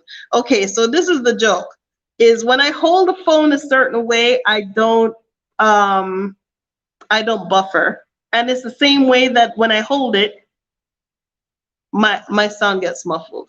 That's me, sorry. Okay. All right, so who needs any questions that they have they need answered right now? Does anybody have like any issues? Are you coming? Because I've only gotten through like 30% of my emails that I've missed in the last 2 weeks because I was editing this film. So if I've got anybody on this chat that needs any assistance, let me know. The email, yes. So email, yes. So email the dedication info, right? You email the Exodus account with a dedication email, right? And you send, yes, and you send the payment to the Buy Black Business email. Nakupenda, Renee. Hi, Philbert. Oh, Nakupenda, Philbert. Thank you. I love you. I love Tanzanian people. They're awesome. They're hardworking. They're brilliant. You know, they're just really wonderful people. And I think you guys coming here with the mentality and the mindset to do good and to spread goodness, you're going to encounter some wonderful, wonderful people, right? Let's see. Yes, conscientious. I know it's confusing. What I'm going to do is I'm going to put a page on the website. Oh, reminds me. I'm so sorry. I'm all the way in this chat and I forgot. Listen. Okay, I'll come to you before I forget. Those of you who are looking to come, the main language here is Kiswahili, okay? And Kiswahili is not hard, but you don't know it. So what I have been working with this wonderful lady in the States. She came to Tanzania to check us out. But her program is Resplendence Language Arts. Okay, I'm sure you've seen her. I'm sure you've heard about her. But let me go ahead and put her in the chat.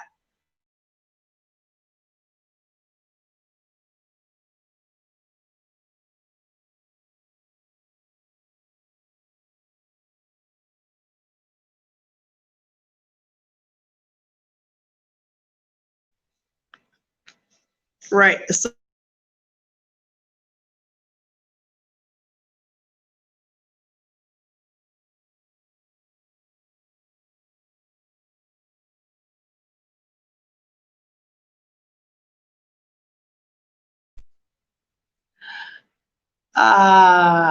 okay. So Resplendence Language Art.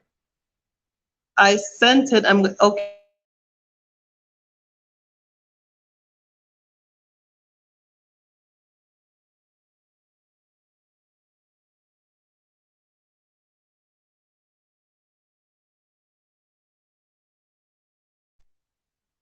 Yes, this is the language center. Resplendence Language Art is a language center that you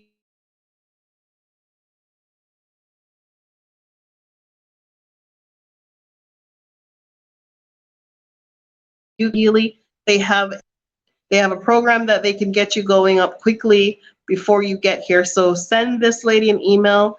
Her name is Shayla. She has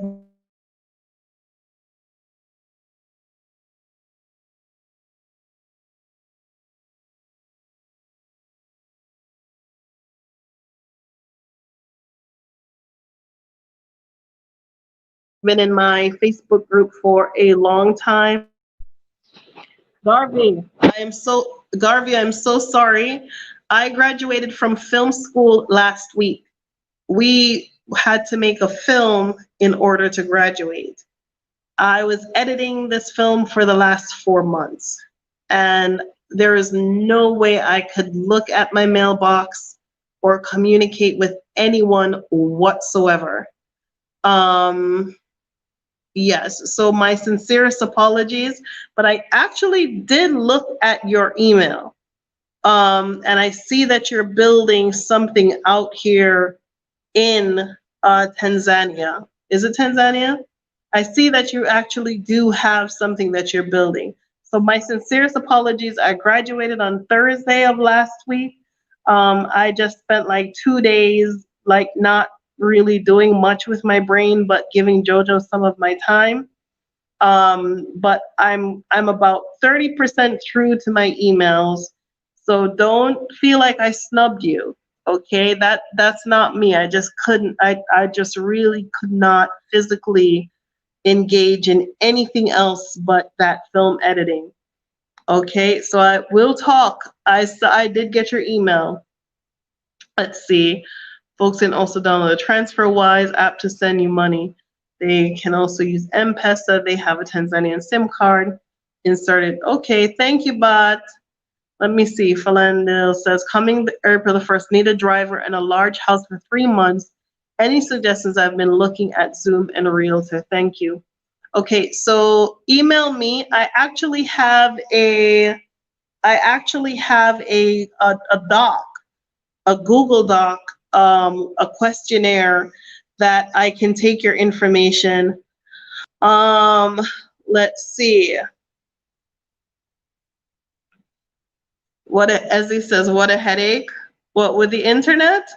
Yes, only when I'm trying to do the lives though.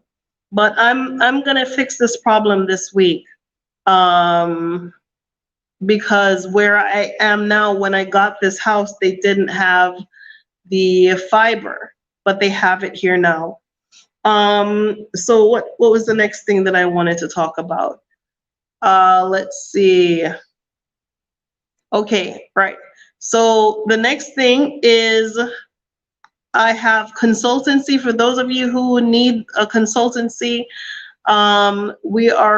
There is a consultancy fee, okay, because there is a lot of work involved, and a lot of people are paying the consultancy fee to other people and still end up with me and don't give me a dollar, right? But need my help because they did not get what they needed from the consultancy that they had with someone else. And you should understand that a consultancy with me is I am extremely thorough.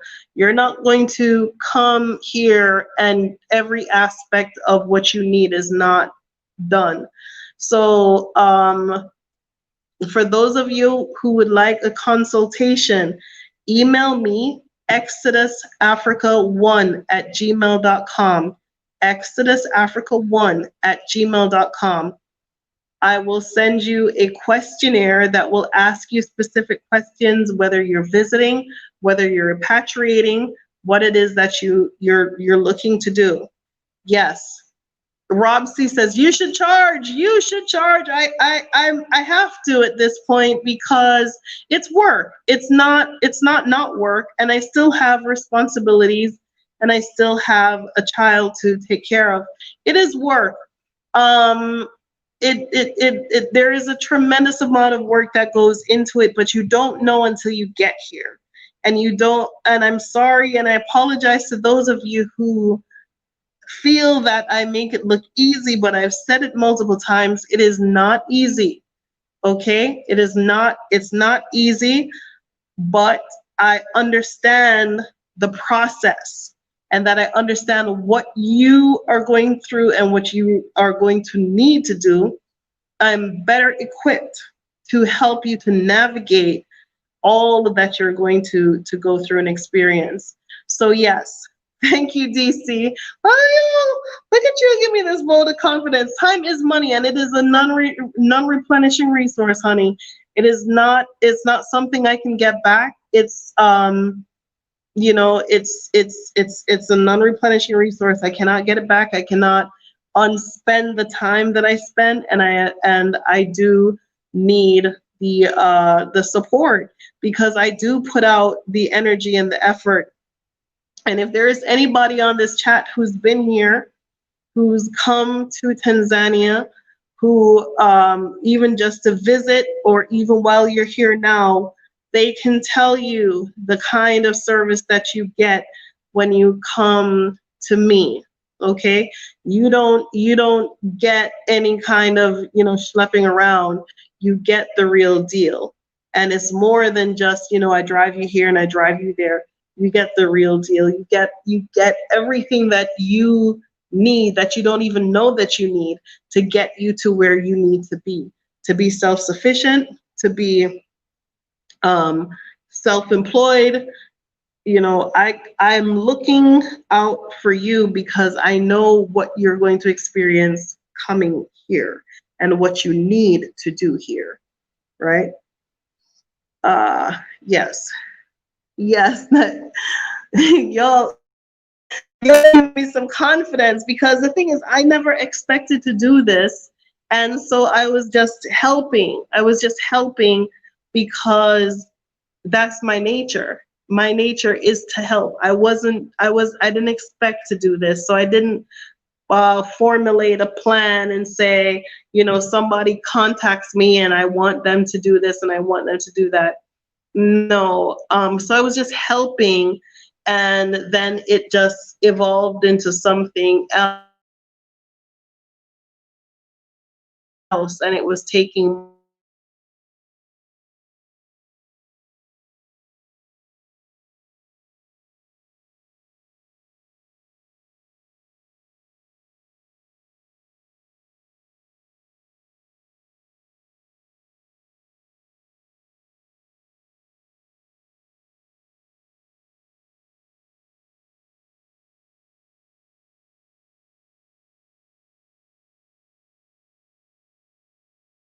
more time away from what I needed to focus on. Adina says, it's about time you start charging for your consultation. Yes, yes, this is true. This is true. Yes, I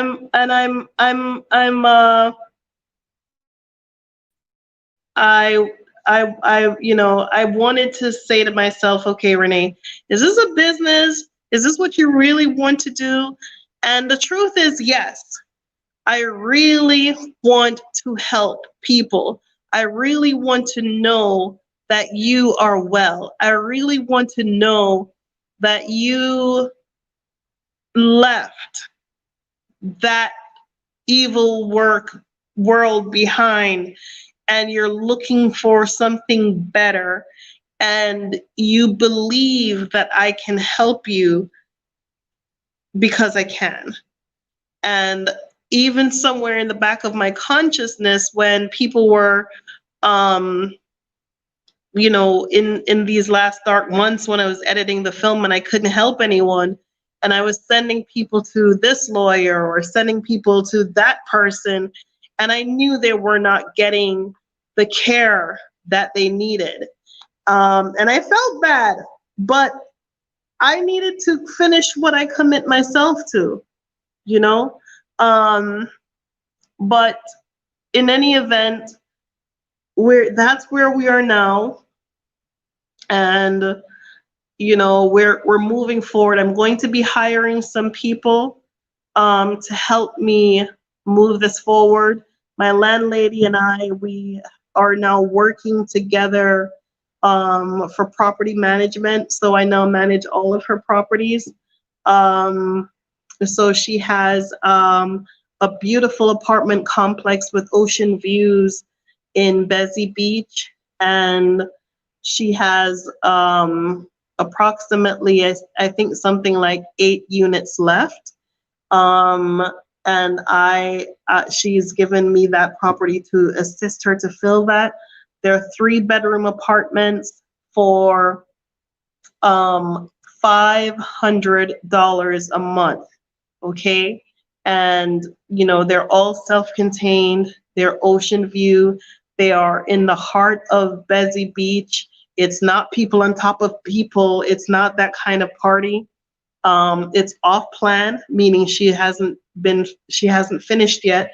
She's going to be finished in about February, March. And she also has property in Arusha. So she has just pretty much asked me to help her navigate and help her to fill these properties. So if you're coming in about February, March, and you need a place, you will absolutely love this. It's walking distance to the beach, and it is 5 minutes from the supermarket.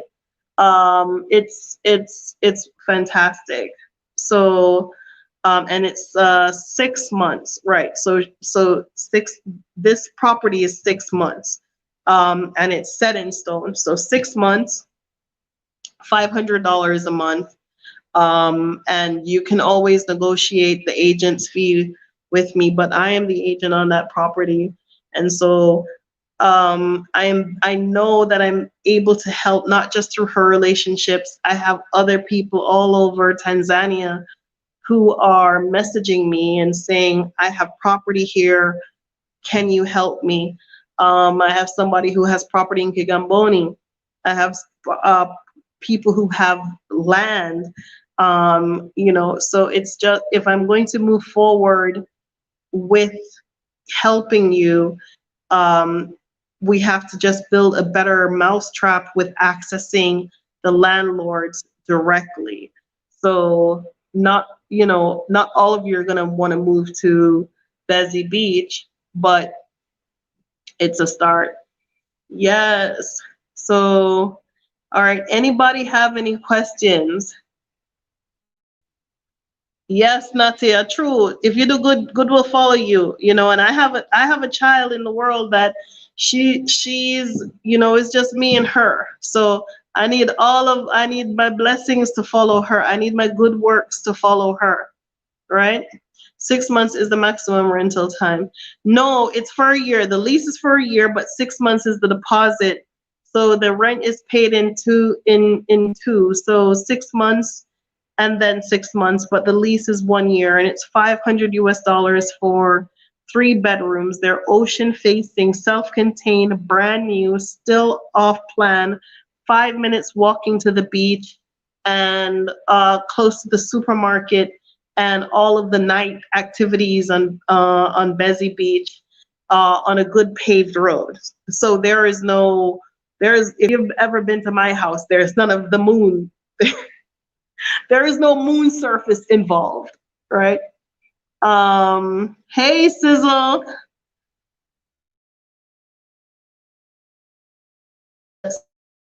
Around that time, and we'll need a 3-bedroom, even though it's just the 3 of us. Want the spare room for my yarns and sewing machine. Yes, Tanika, you're gonna need that 3-bedroom. Listen, these people are coming, honey. You're gonna have to get your property ready for some Airbnb or something. So don't even think that, okay, there is an extra room, I don't need an extra room. You know, when I get someone a property, I try to get them a nice property that they can be able to host people as well. I don't want to be the only person who can accommodate people at the Exodus house. What if I don't have any space? I need to be able to, you know, have a place where other people can come, you know, because not everyone is going to want to go to a hotel, and at least that will be some kind of income for you to, you know, host someone else. So not everyone is going to be able to stay at the Exodus house. They're going to need to come to your house. Okay. So when I get someone a house, I make sure that I get them something that they can also host and generate some cash flow for them as well. So 3 bedrooms is in a self-contained walk to the beach in the heart of everything. That is definitely a driving factor. So if you want to get on it, send me an email, exodusafrica1@gmail.com. I haven't done any videos there because they're still scaffolding. Like I said, it's off plan, but she's almost done with her plan. Okay. Yes, I actually did a video when I just got to Africa. The video says African woman builds apartments or something like that. So I did do a video, and I did do a video from the top of the building. So that's all the way back in July, probably July the 20th or something like that. But because it has the scaffolding, but I can do a tour. I can actually do the tour of the apartment I'm going to get there. So I am getting an apartment in that building as well, because it's wonderful and I don't want to miss out. Yes, I don't want to miss out. So what I should do is sometime this week, I'm going to do a tour from that apartment and then walk you to the beach and show you the rooftop, show you the tile work, and show you everything and how close she is to finish. She's actually closer to finish than I'm making it out to be. I just like to give people enough time, right? So DC, I don't want to. DC says, Renee, are you going to monetize your YouTube channel? No. Why?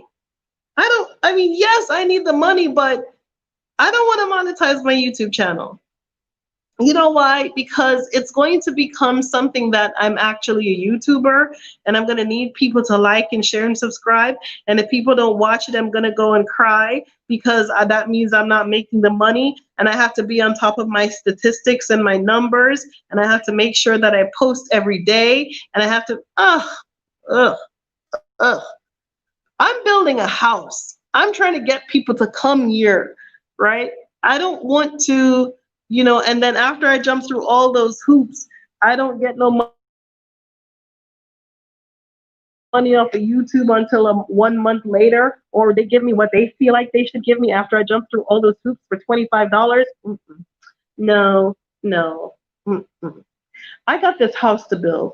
I got this house to build and these people to get to Africa, and house to find for the people when they do come to Africa. Yeah, no. Okay. Okay. Dark Rabbit says, I sent an email. Can you say again, when you get a house or apartment in TZ, what did you have your lawyer do in that process? Okay, for the Exodus house, there were lawyers involved. So there was no lawyer in, but it,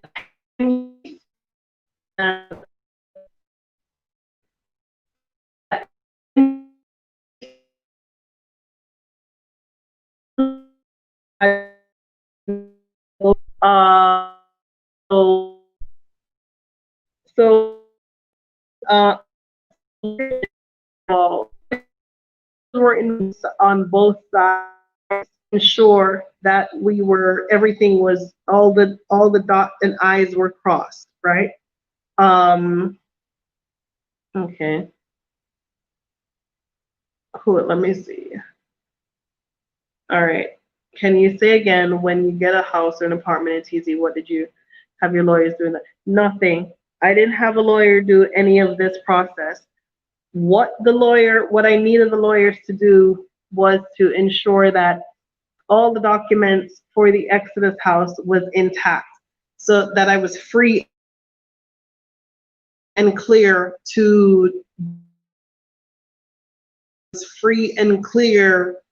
without any obstruction, and that no one will come and interrupt my quiet enjoyment of the property for 10 years.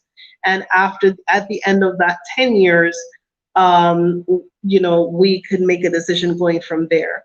So that's all I needed a lawyer for with an Exodus house. So yes, let me see. No, I'm not gonna monetize the YouTube channel. I don't want to be. I don't want to be that person.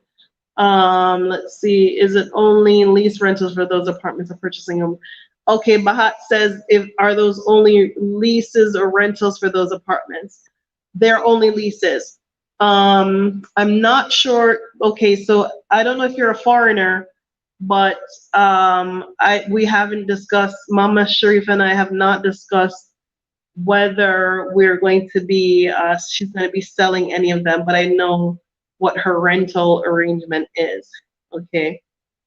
DC says every little bit helps. It does, but at what cost? Because for the $25 that YouTube is going to pay me to monetize my channel and interrupt my videos, and for me to give me all kinds of anxiety to chase some kind of module of income, is it worth it?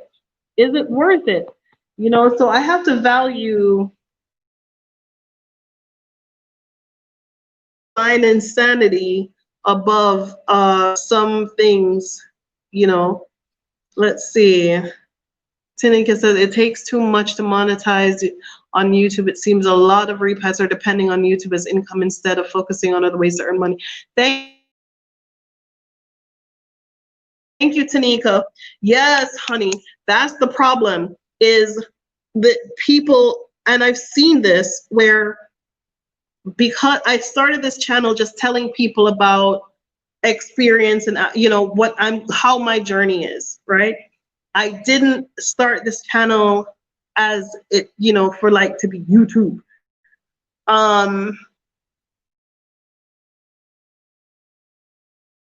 YouTube were like, share, subscribe. They're now like, okay, we consult now. They're also monetizing because they I mean, do what you got to do to make your money. I mean, I don't want you to be hungry in these streets. Do what you have to do, but there are other things to do. And what I don't want people to do is come here and miss and think that they can only make money on YouTube or from the States or sell things back home. This is Africa. This is not just Africa. This is Wakanda. This is Wakanda. There are gems here. There is oil here. There are resorts here.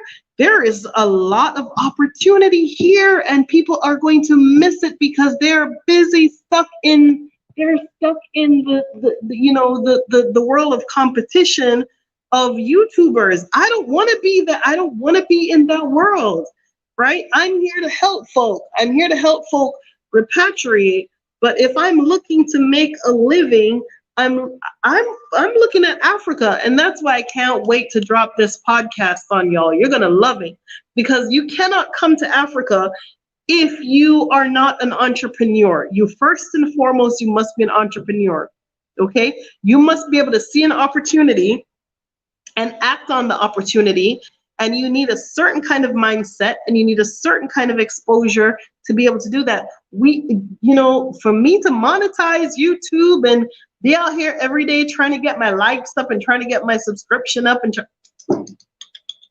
not Renee. Renee knows how to make big money, okay?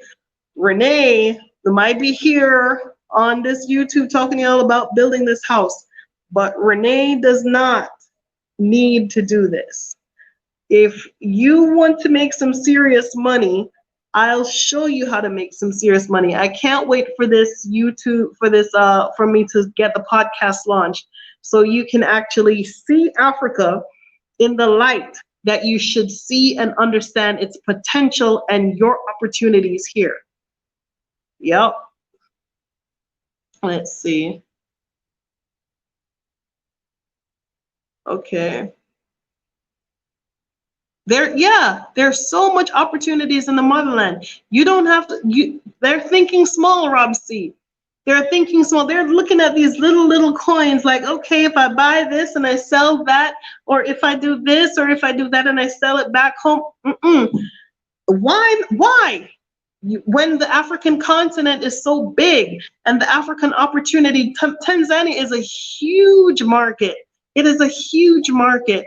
Can't you figure out how to do some business with these Tanzanian people? Listen to me, man. Some money there, so yes, so it there. Yes, so nice. Don't worry about, when you get here, I gotta focus on the American market. What if all the American market comes here? Then who are you gonna sell to? If everybody in America shows up, which is what Renee wants, you have to figure it out, right? The goal here is I would like to build up enterprises, employ people, Tanzanian people, repatriate people, okay? It is like you go to some of these places, like even here in Tanzania, somebody's selling clothes, the next person next door is selling clothes, the person on the other side is selling clothes. One person starts selling baby clothes, and then you look, everybody's selling baby clothes. There is everybody has this sense of competition without knowing how to compete, right? Everybody has a sense of competition. They have the same resources, but they're not doing anything different. And I cannot wait to show you how to see this differently.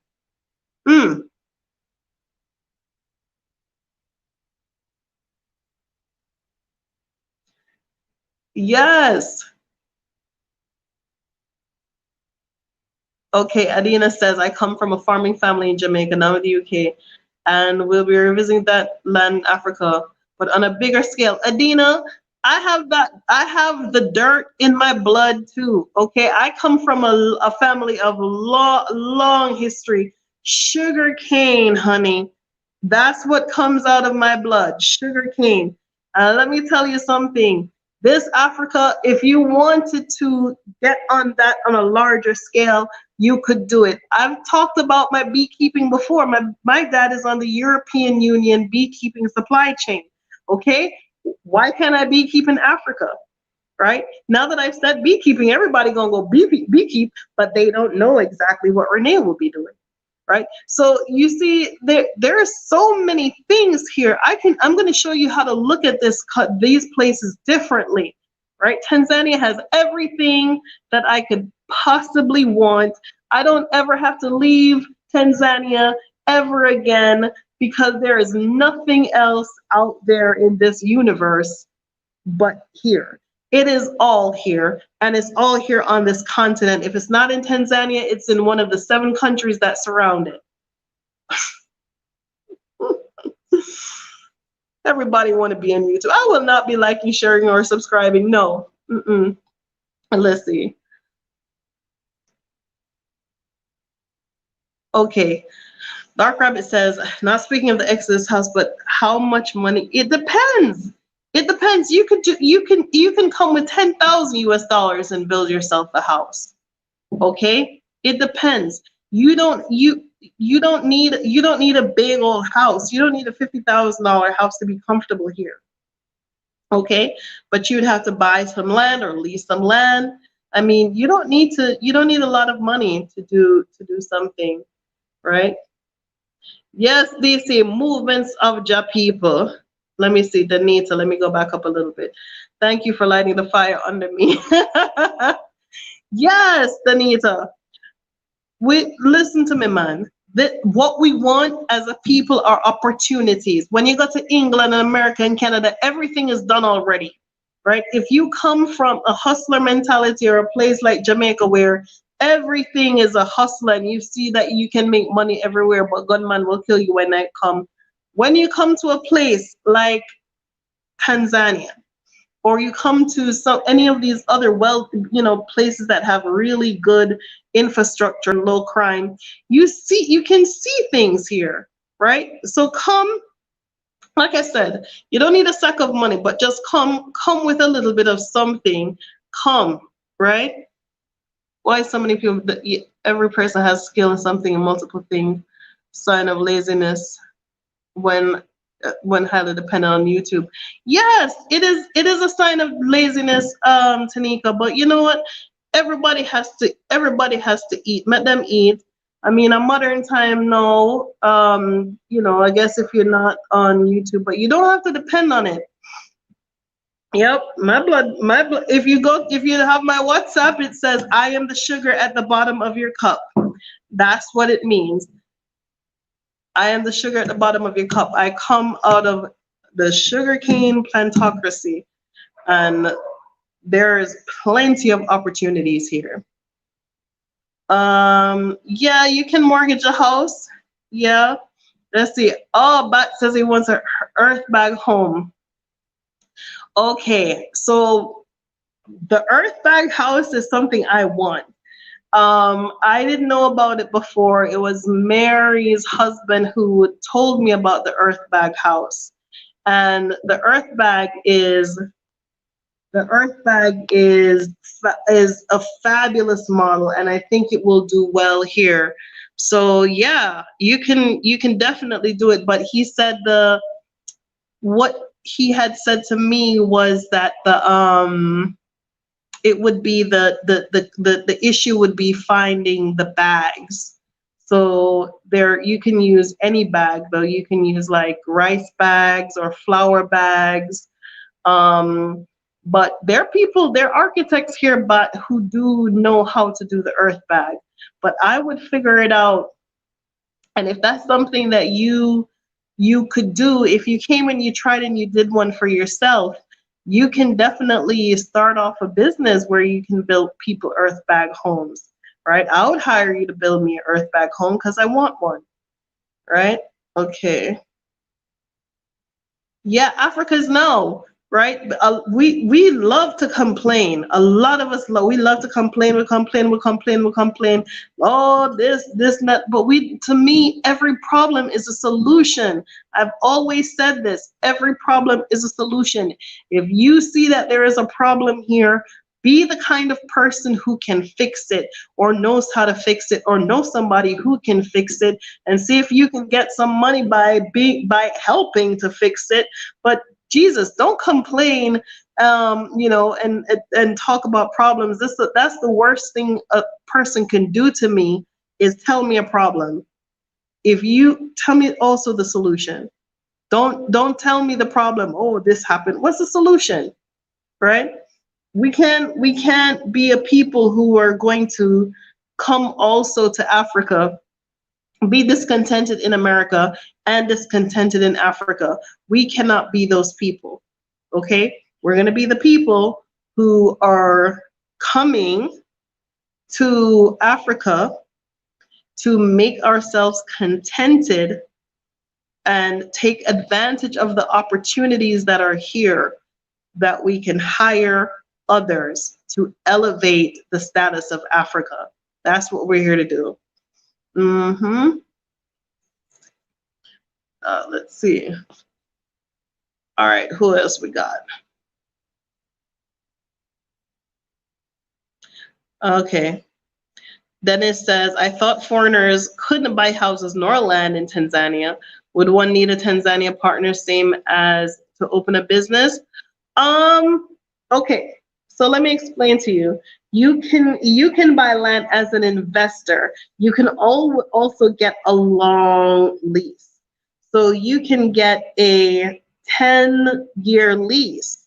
I mean, in 10 years, you might like it, not like it, want to move, but you can also partner with Tanzanians who have, a 100-year lease, and they could sublease it or lease it to you, so there are many ways to get around it, but it really is your mindset. What are you looking for? The thing that I don't want people to do is obsess about that. Is like, I can't own it. I don't own it. I'm not Tanzanian. Don't obsess about that. Don't make that be a problem to you. If your dream is to come out here and build you an earth bag home, come out here, look at the area that you like, see if you can find somebody who would lease you some land, lease your land, build your house, start your farm, live your life. Don't get caught up on the little things. When the time comes that, the government or whoever makes any changes, then that time comes. But right now, live in the now, live your life, and make yourself happy and comfortable. And if that's your plan, make your plan work. Yep. Yes, he said this life is on fire. Yes, let's get those likes up. Yeah, find the problem and find the solution and make some money. It's here. It's here. And we don't need to depend on the white people anymore to fix those problems, right? There is just something about a white person who comes to Africa, fixes a problem, he fixes it to his benefit, and then repatriates that money at night back to his country. There is something very sinister and dark about that mentality. You're not doing it for the love of you, of the country, or of the people, or wanting to see the people progress. What I want to see is the money comes, it's grown here, it's built here, and it stays here, and hires more people here, and educates more people here. We don't want the white people to come and see these opportunities and take them for themselves, and then rob the country and strips it and leaves it in the position as it's always been in for the last, however long they've been raping it, which is forever. Okay? We don't want that money to be repatriated at night to France and Spain and Germany. We want that money to sit in these bank accounts and hire these Africans and hire us, right? Right now, I have a lady coming on the 3rd of February that I would like to be able to hire, but I ain't got no money. Okay? That's what we're looking to do. We're looking to hire people, employ people so that they can hire others and employ others and grow their community and build and strengthen ourselves. That's what we're looking for, right?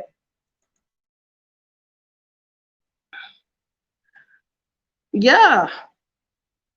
Yeah, so Judah says brought up a very valid point. Like I don't think people are even understand that you can your house. Yeah, yeah, you can pay off your whole entire house.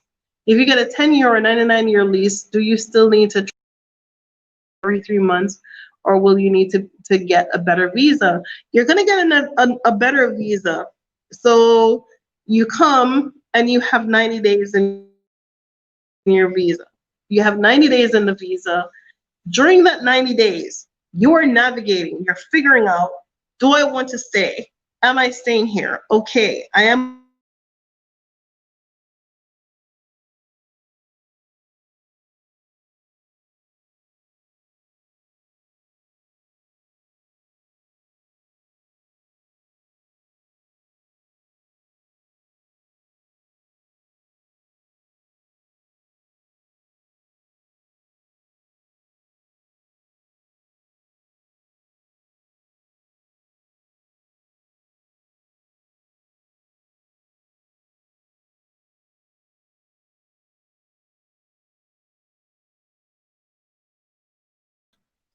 yes.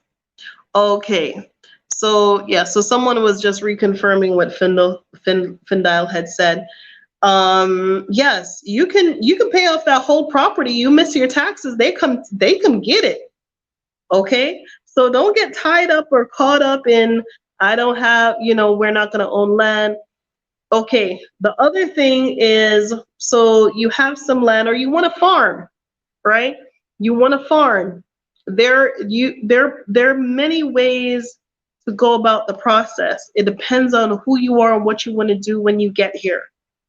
Those of you who have a CARICOM visa, a passport, apply for those passports, get them, see if you can get them before you come. If you can't, it is what it is, but come, because there are plenty of opportunities for you. For me, my goal and objective is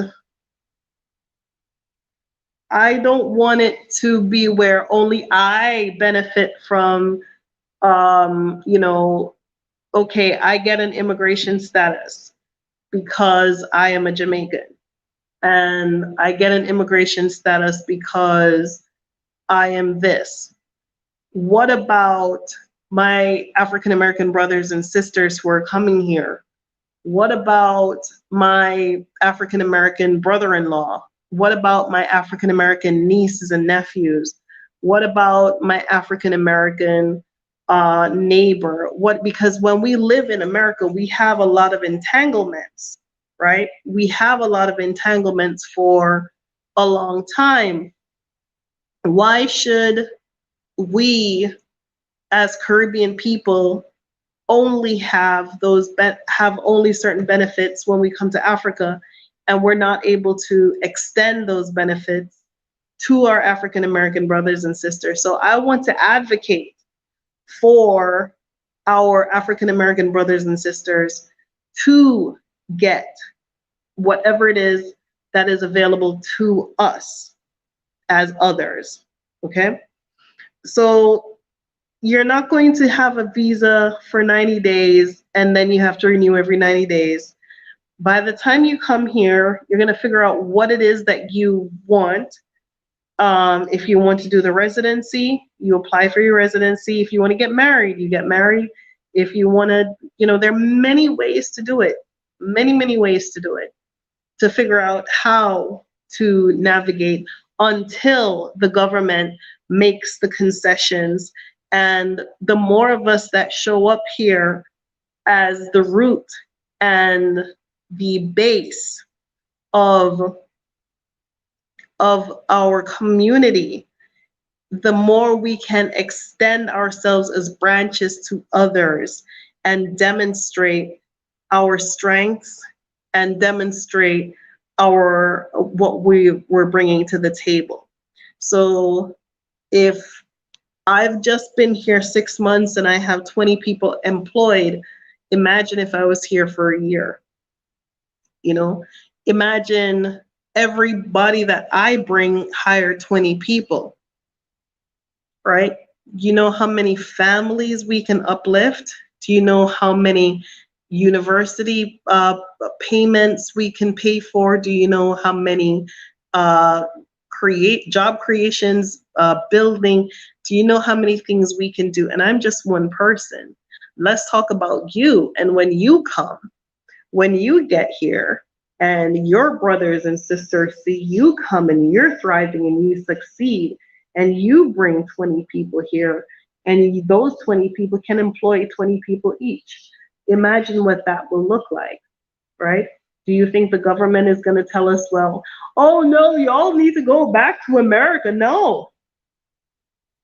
I can tell you that no African country has told any of us to get out. Okay? None of them. So we come, we pull up our socks, we work hard, we unite. Those of us who can do, we do, and we stay strong for those of us who cannot do. We make a way for those who are not in a position to do better. We make them better. And that's how we're gonna do it. Let me see, check my, let's see.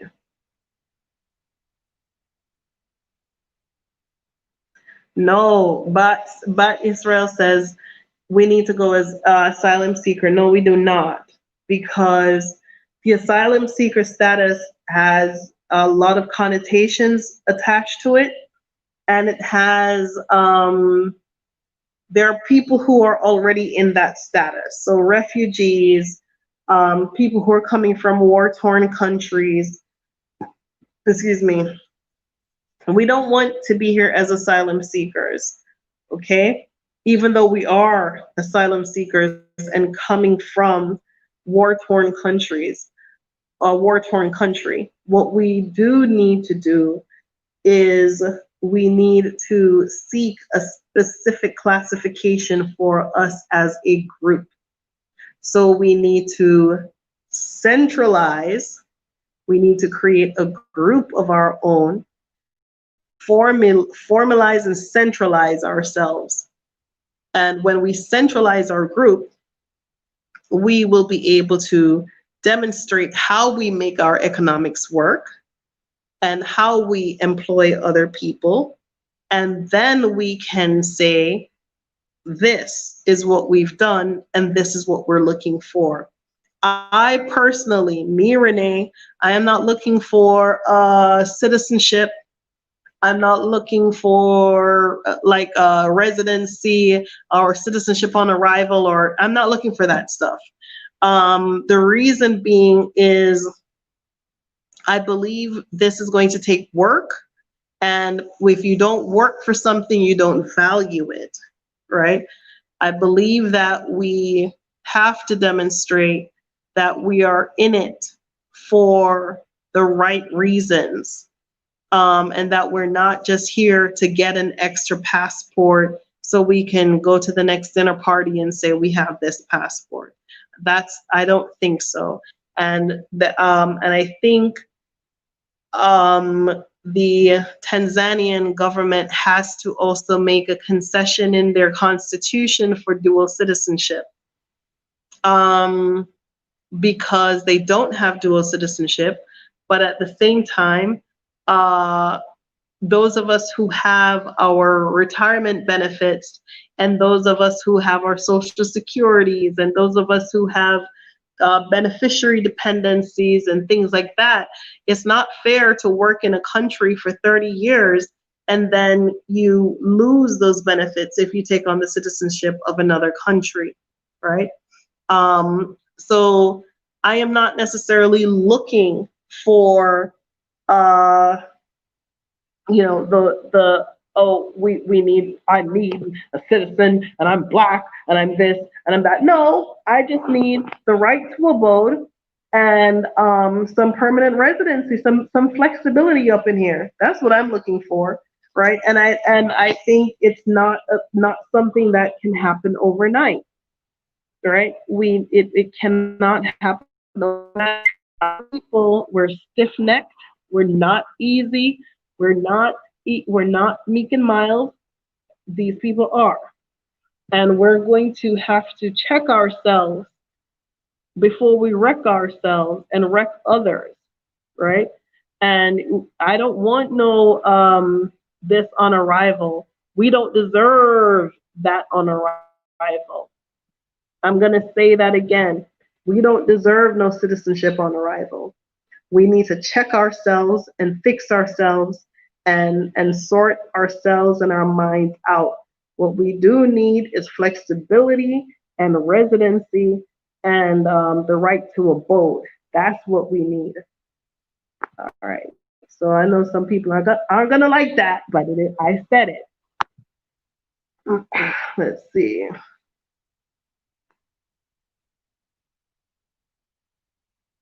Let me see. I think some African country will want you guys to denounce your American passport. Yeah, that's what I'm talking about, Solange.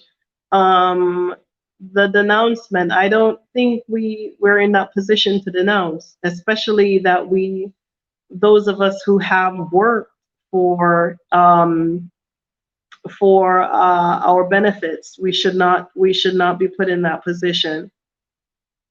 Let's see.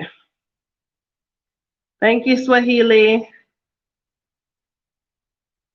Yes, let's see. Let me see.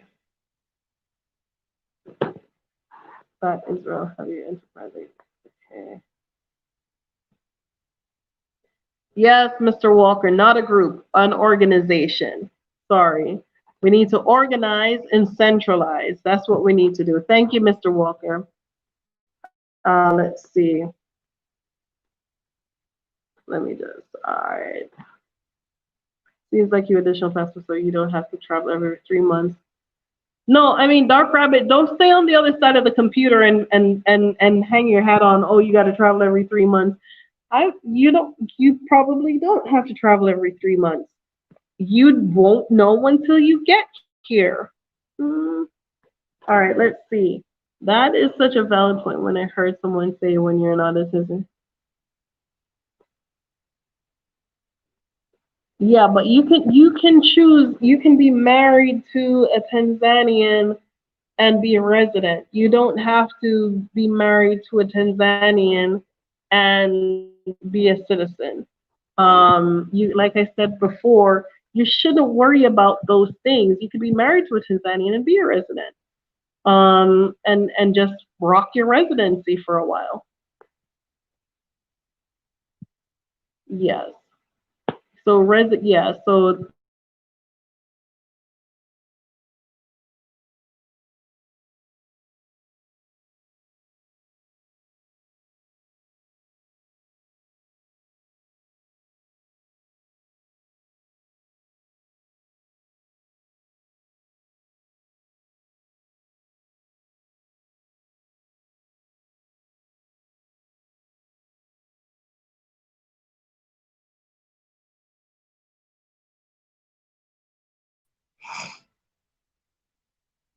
okay. Any more questions? It's midnight. Oh my God, I've been running my mouth for 3 whole hours. Okay, to reach me, Exodus Africa, the numeral 1 at gmail.com. That's XODUS Africa 1 at gmail. Donation, you can use PayPal. Buy Black Business at gmail.com. BUYBLACK business at gmail.com. To book the Exodus House, exodushouse.com. XODUSHOUSE.com. Anybody have any questions? Questions?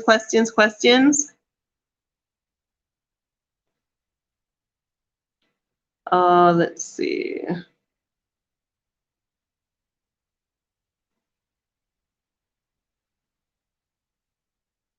Questions. Buffering, am I? Okay.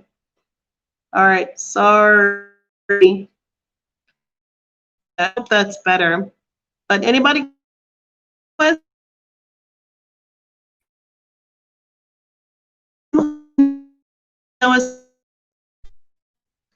me know as soon as possible if you want those windows, so we can move forward with the work processes on that. Yeah, thank you so much, Dennis. I appreciate it. Kandake Kongoya. Hi. Okay. All right. So, and what additional passport? Oh. All right. Anybody have any more questions? Anybody need me for anything? Thank you, Judah Lioness. I appreciate that so much. Yes. Okay. Okay, Fendel. Poa. Poa.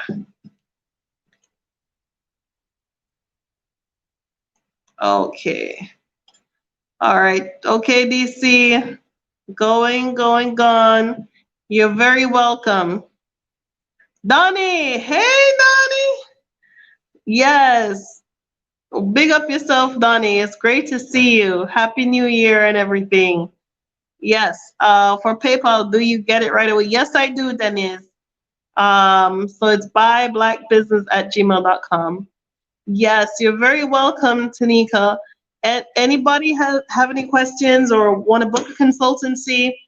Exodus Africa, the numeral 1 @gmail.com. That's XODUS Africa 1 @gmail.com. So I'm going out, y'all. It's midnight. I've been talking for 3 whole hours. Love you. Thank you so much. I appreciate your time. Bye-bye.